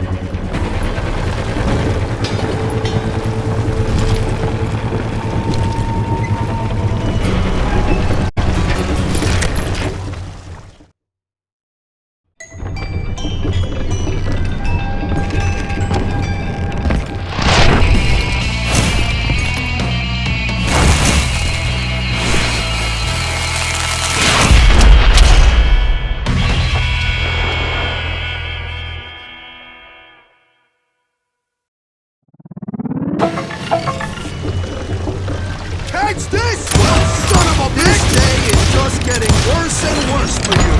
Ain't it? Henry Plummer was clearly unhinged, and I could see right away that this was going to take some doing. Take it, me!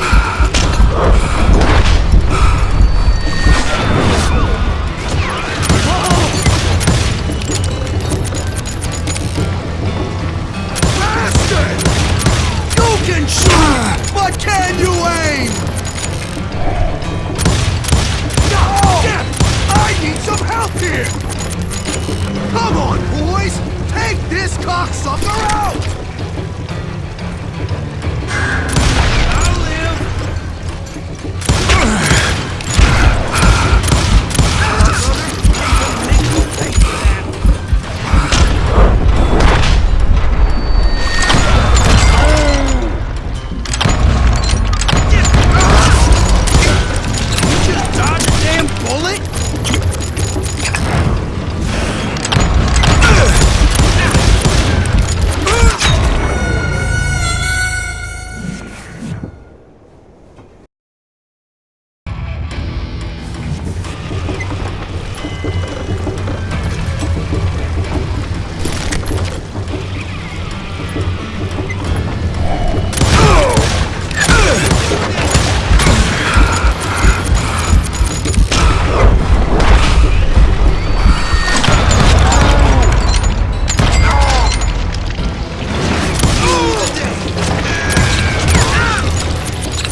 shoot, but can you aim?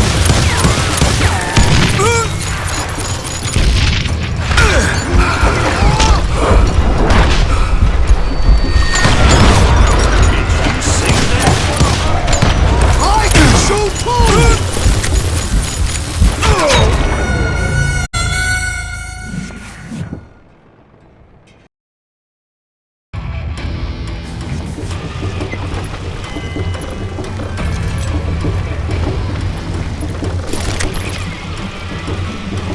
I'm going all medieval on your ass. They're gonna bury you in a million pieces.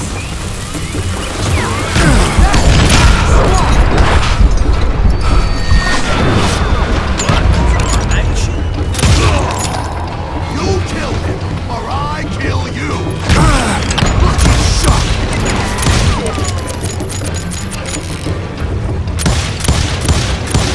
No blood money for you today! Bastard!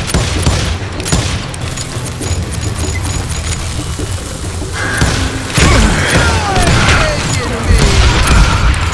You killed an innocent man!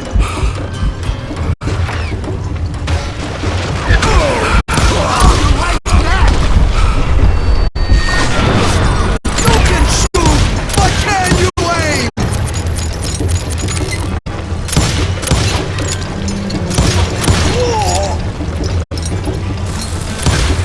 I can shoot too!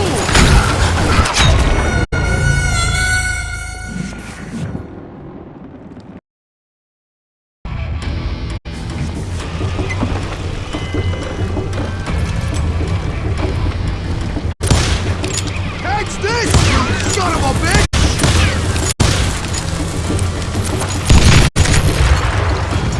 No blood money for you today!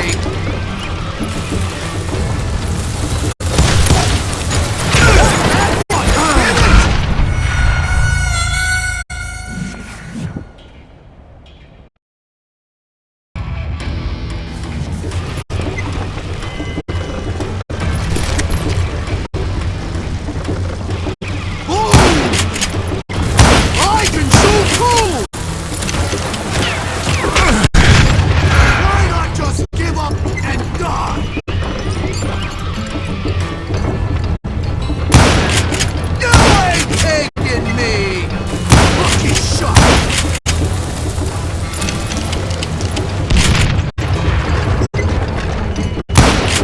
I'm going all medieval on your ass!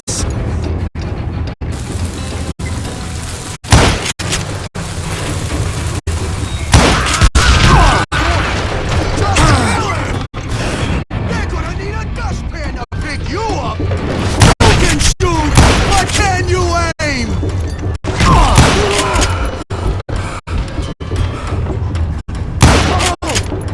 No blood money for you today!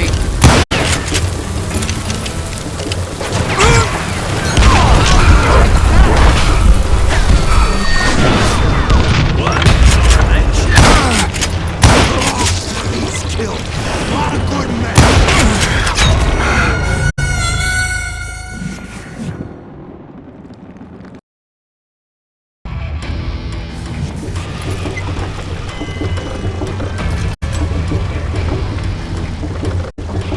They're gonna bury you in a million pieces! You can shoot, but can you aim?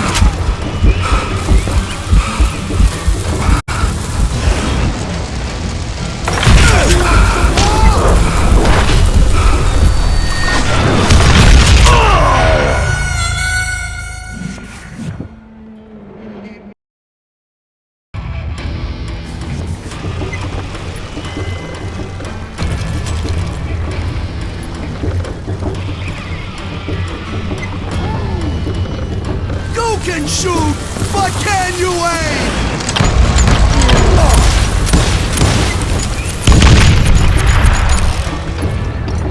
Lucky shot! You want some more? I'm going old medieval on your ass.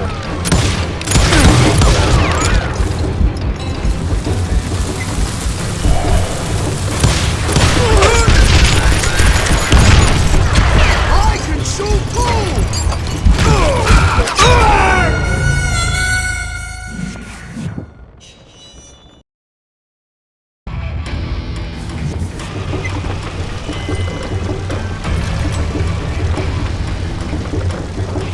They're gonna bury me in a million pieces!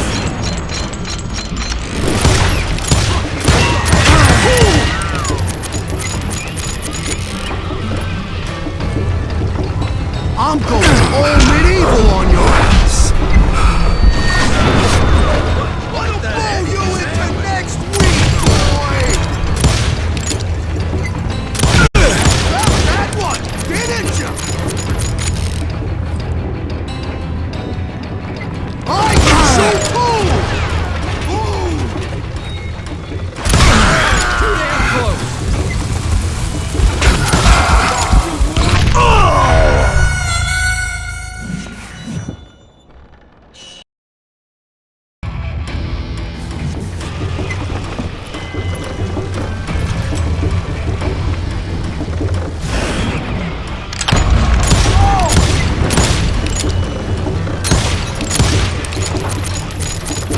You must be about out of bullets! This is gonna hurt!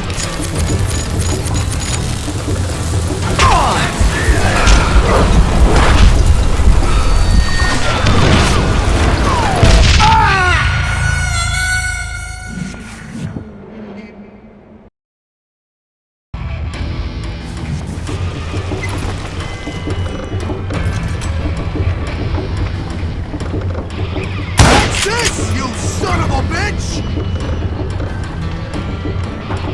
You ain't taking me!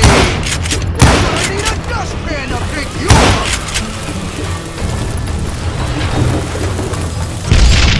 Take him down!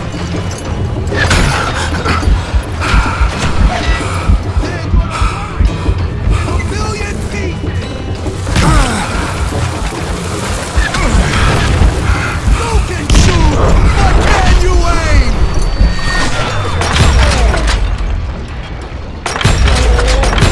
Gonna pull you into next week! Ooh!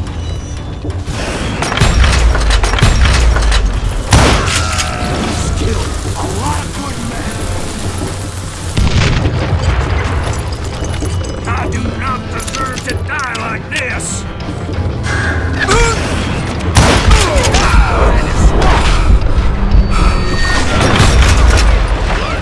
They're gonna need a dustpan to pick you up! No blood money for you today! They're gonna bury you in a million pieces! I'm going old medieval on your ass!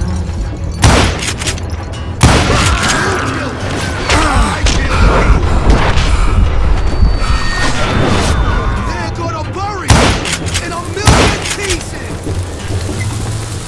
You can shoot, but can you aim?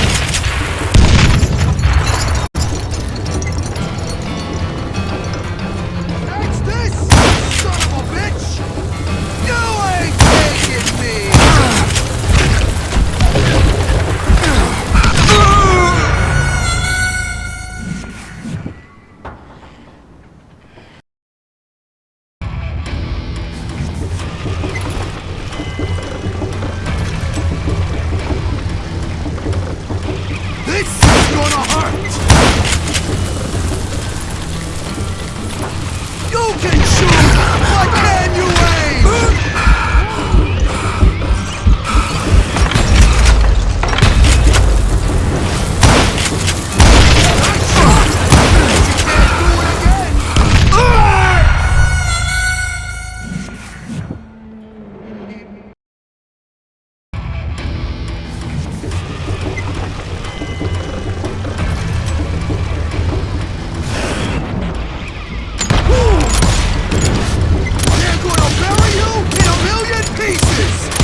Well, that's how Henry Plummer died.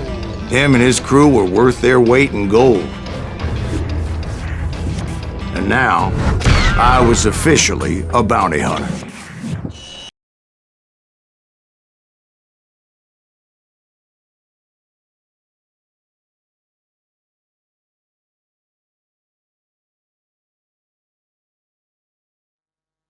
So, did you finally go after that Bob feller?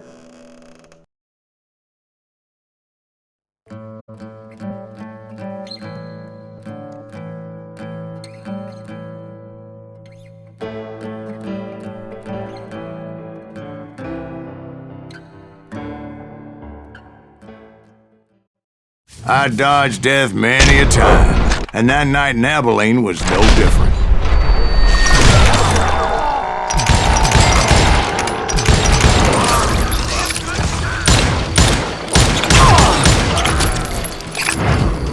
I was there with the intention of finding that bastard Bob and collecting the bounty on John Wesley.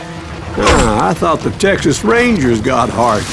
Yeah, that's what they want you to believe.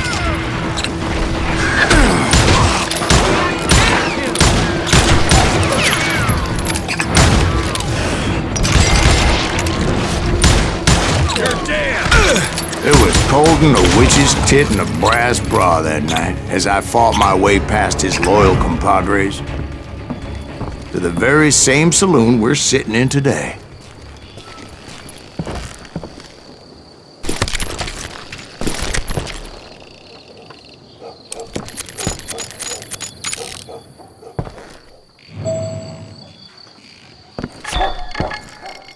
Look around and imagine this place painted in blood. Hardin was waiting for me, and...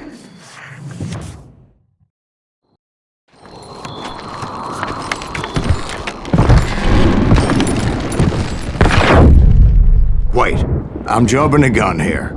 Let me back up and give you some background on this sumbitch. He deserves that much. Don't you think so, Ben? John Wesley Hardin was a killer. By the end, he confessed to taking the lives of 42 men. Fathers and husbands, brothers and sons, men with families who cared about them. He was a bona fide folk hero by then, and had amassed a gang of armed miscreants and other assorted thugs. He and his men set up camp outside of town, and I was hoping Bob was among them. Shit, it's cold out there. Damn it! Shoot that son of a bitch! They didn't ask why I was there. They knew. As most of them were wanted as well. I figured Hardin was here somewhere, but to get to him, I'd have to get past his gun hands. And that was easier said than done, as most of them were as foolish and full of bravado as I was.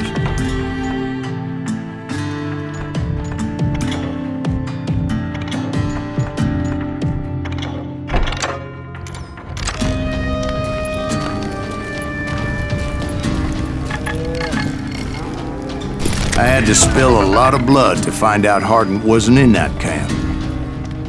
He was carousing in town with his closest friends.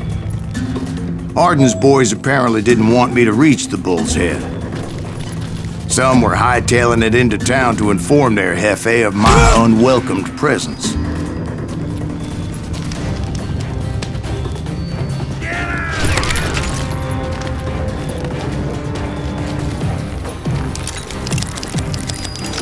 Put some howls in him!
I wondered if Bob was among them.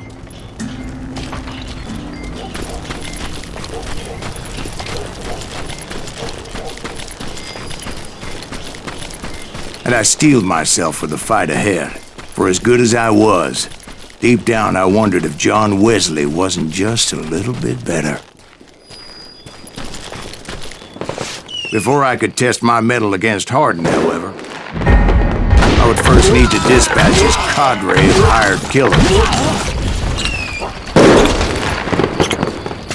Most of these degenerates were beyond redemption, but John Wesley might have been a different story. I didn't learn until later that that night was in fact his birthday celebration.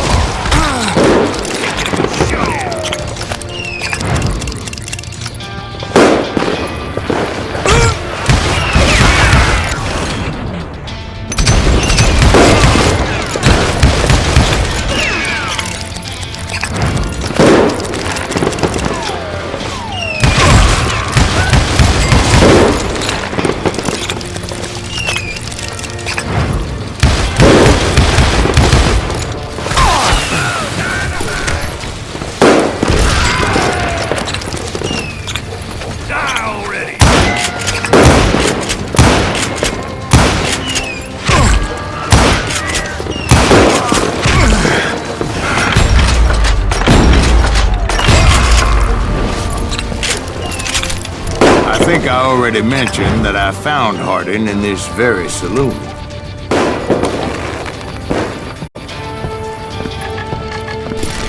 Suffice it to say, nobody there was happy to see me.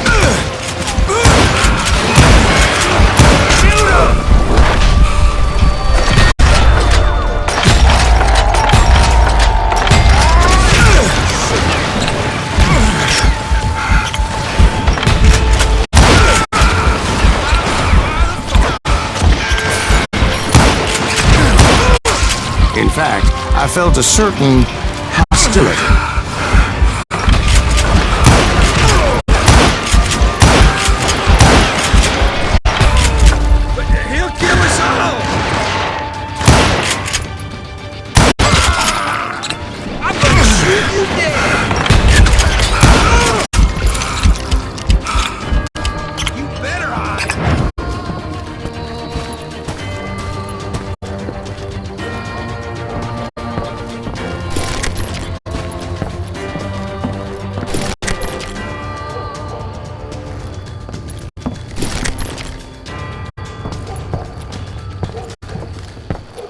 That's right! Run!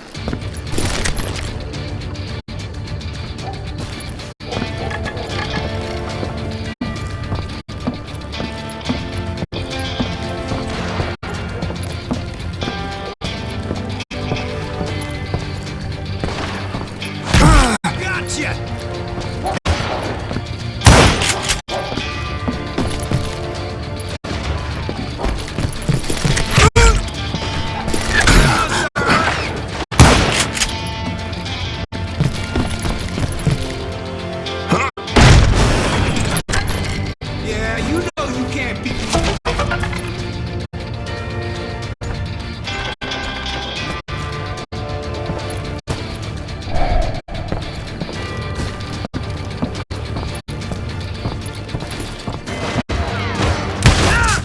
I was disappointed that neither Bob nor John Wesley were among the dead. But that was short-lived, as a moment later I was facing down the fastest gun in the West.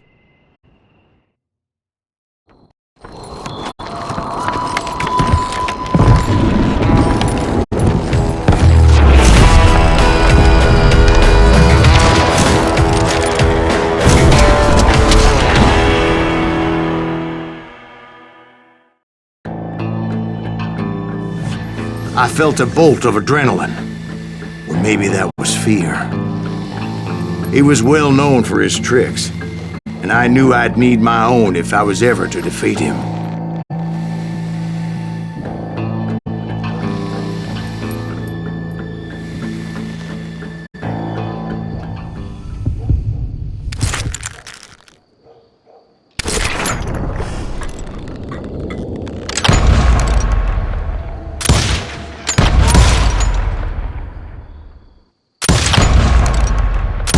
That man was faster than greased lightning. But being inebriated as he was, he didn't count his shots. And now, he was at my mercy. So he didn't die? No, I sent him to prison. Years later, after he was free, some restless avenger took his life. Shot him in the back in a saloon just like this one. Anybody up for another beer? Ben?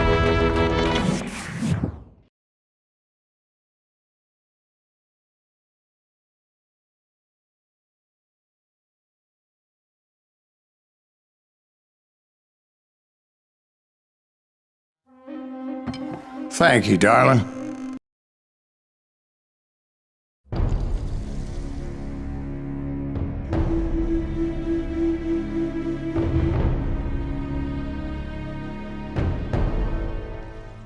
A bounty was put on Grey Wolf's head, and that's how I came to hunt him in the mountains. Mountains so high they tickled the nether regions of heaven.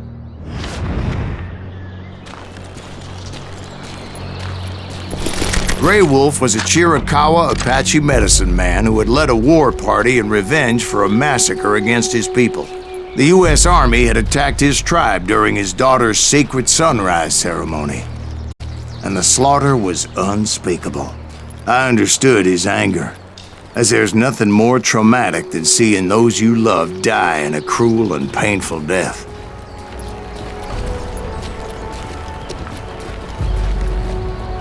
Right from the beginning, I couldn't shake the feeling that Grey Wolf was watching my every move.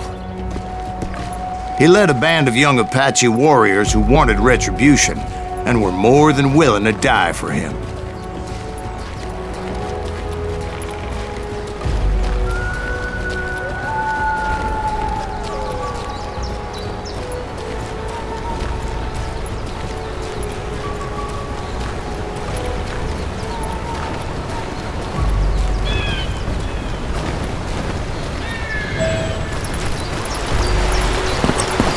They saw me before I saw them.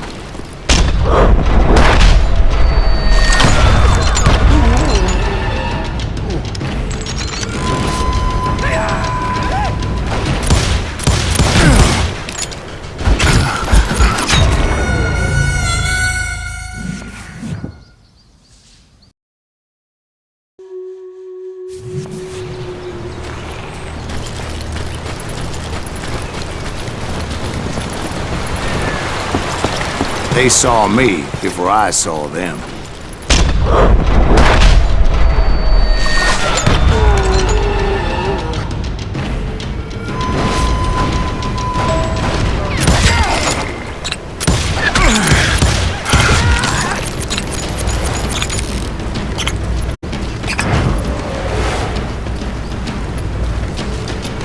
And it crossed my mind that maybe this wasn't such a good idea. But now that the shooting had started, there was no backing down.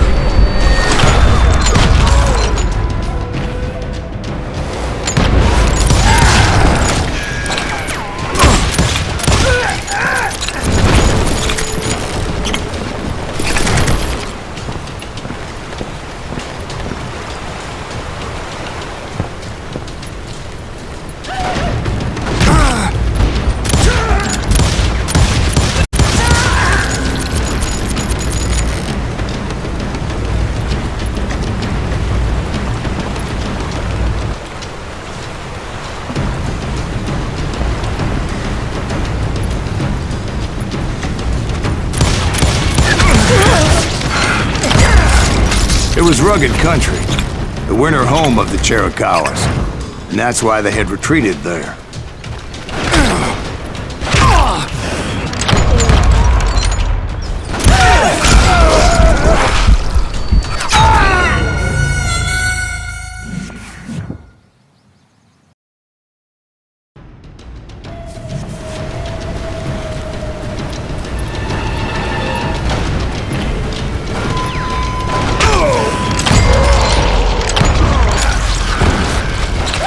I admit to having some regrets about going after them the way bastard. But then again, I got a lot of those.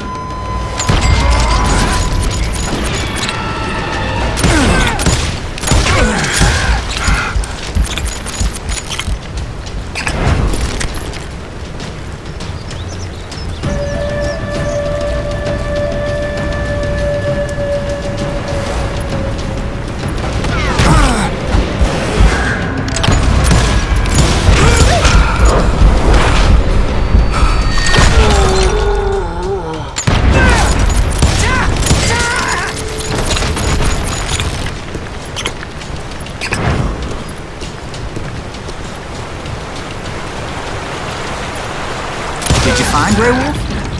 Not at that moment, but I did find the entrance to their hideout.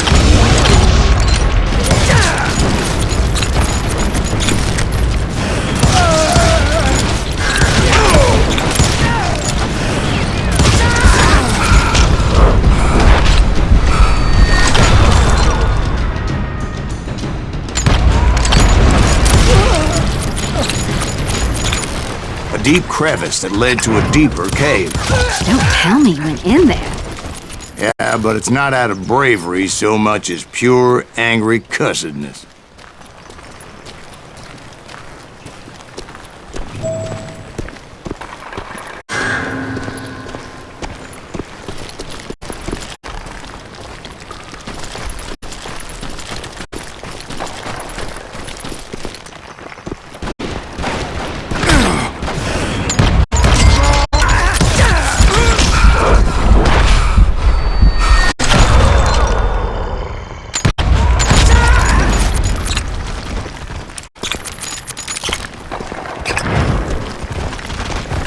See, back then, I had a stubborn streak a mile wide, and I wasn't about to back down. So it was like pitch black in there? Actually, it was pretty well lit. They had torches on the wall.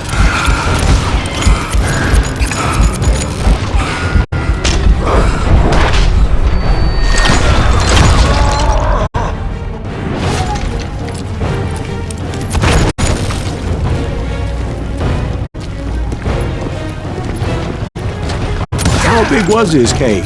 Big as hell, Ben. Chiricahua had hid out there during the Indian Wars.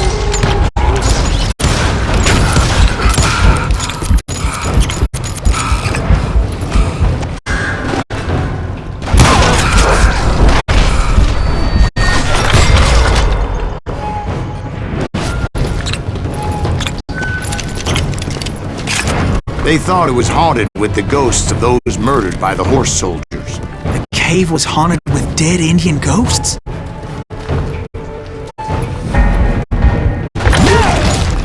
To be honest, I was more concerned with the live ones than the dead ones.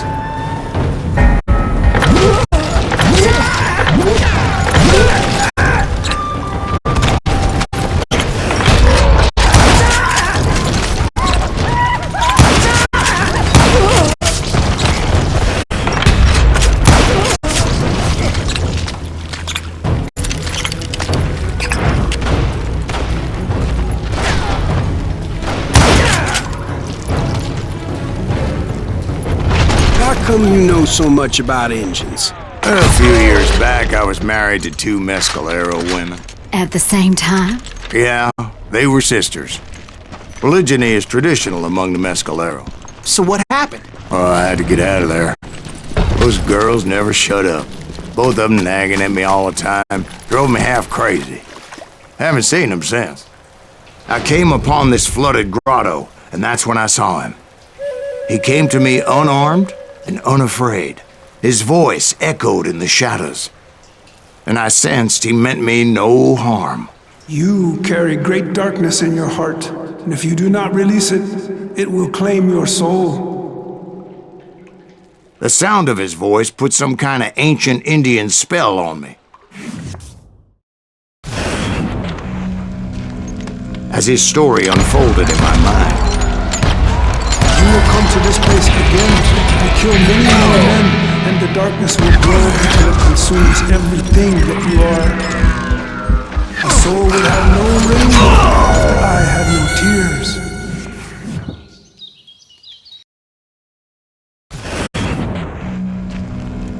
as his story unfolded in my mind. You will come to this place again and kill many more men, and the darkness will grow until it consumes everything that you are. The soul would have no rainbow if the eye had no tears. He said I was a great warrior, a coyote man, unequaled by any other pale-faced warrior, or something like that. The snakes will bite shadows of your past until a venom poisons your heart, and an echo of the song of the dead summons the spirits deep from within the mountains.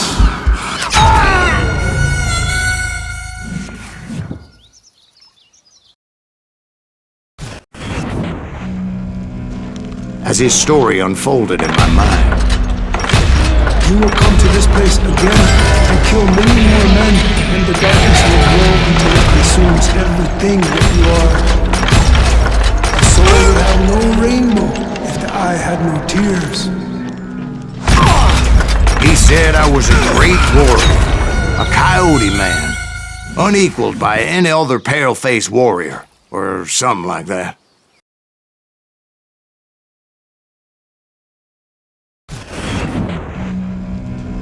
As his story unfolded in my mind. You will come to this place again and kill many more men, and the darkness will grow until it consumes everything that you are.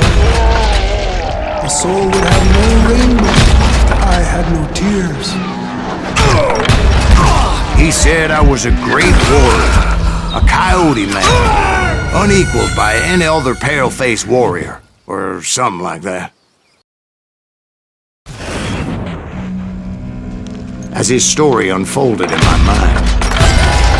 You will come to this place again and kill many more men, and the darkness will grow until it consumes everything that you are.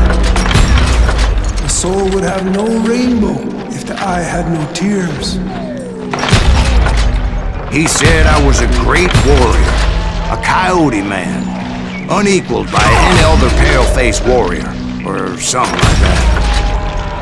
The snakes will bite shadows of your past until a venom poisons your heart, and an echo of the song of the dead summons the spirits deep from within the mountains. I didn't quite get what he was saying, but there was definitely snakes. And indeed, his warriors surrounded me and attacked me like hungry wolverines.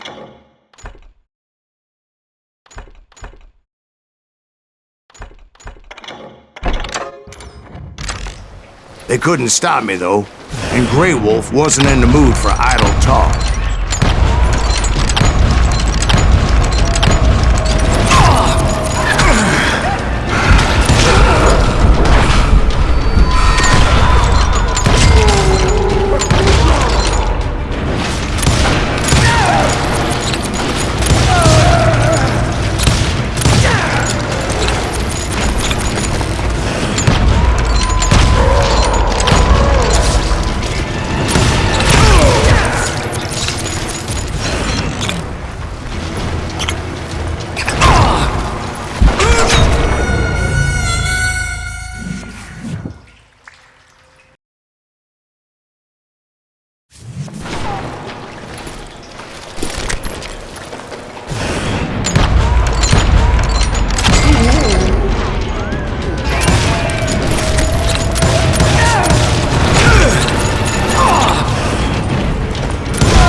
I swear I couldn't see any way out of this trap.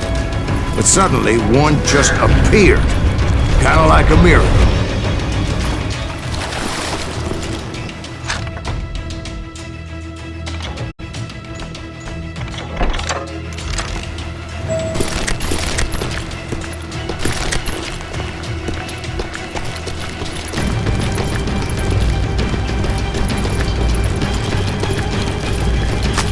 I felt like I would be lost in that damn cave forever. Finally, I found myself back outside, perched on the edge of a precipice, overlooking a thundering whitewater river. To get where I was going required several leaps of faith, but no way in hell I was turning back. I chased after him, determined to make him explain the meaning of all that mumbo-jumbo. Mumbo-jumbo's right. Are you making this all up as you go? A few details may be fuzzy, brother, but I am relating exactly what happened to me. There were dozens of Apache warriors aiming at me from on high. Dozens? Well, maybe not dozens, but there was a lot of them. At least 3 or 4. Well, more than that, little lady.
Steep climb up creek ahead of me and scrambled up those rocks like a mountain goat. I was determined to locate Grey Wolf and find out exactly what the hell he was trying to tell me.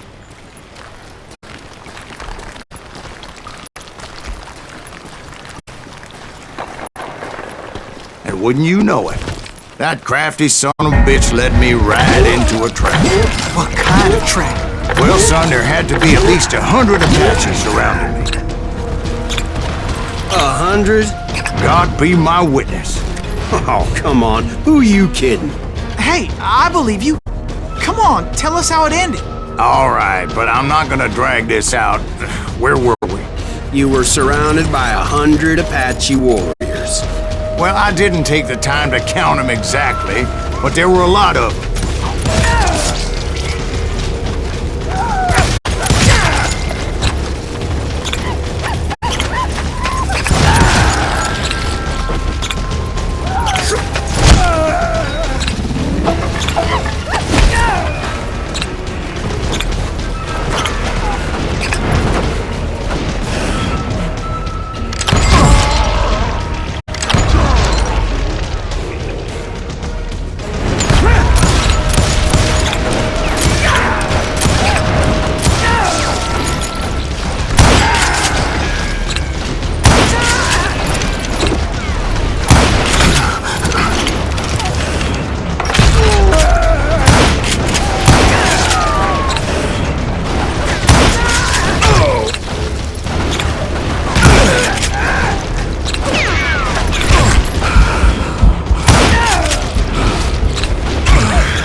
And in the end, a path appeared before me that I had not seen before.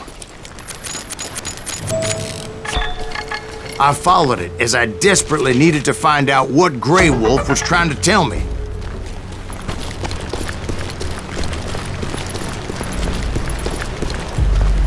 But it was like that son of a bitch disappeared into thin air.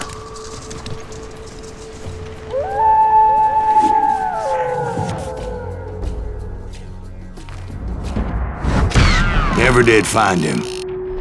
And never did collect my goddamn bounty.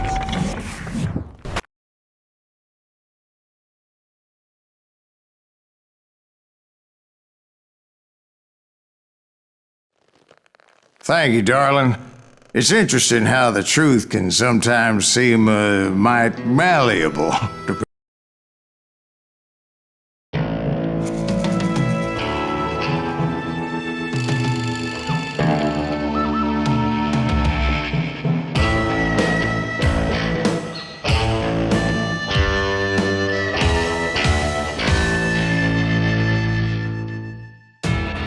It was early morning.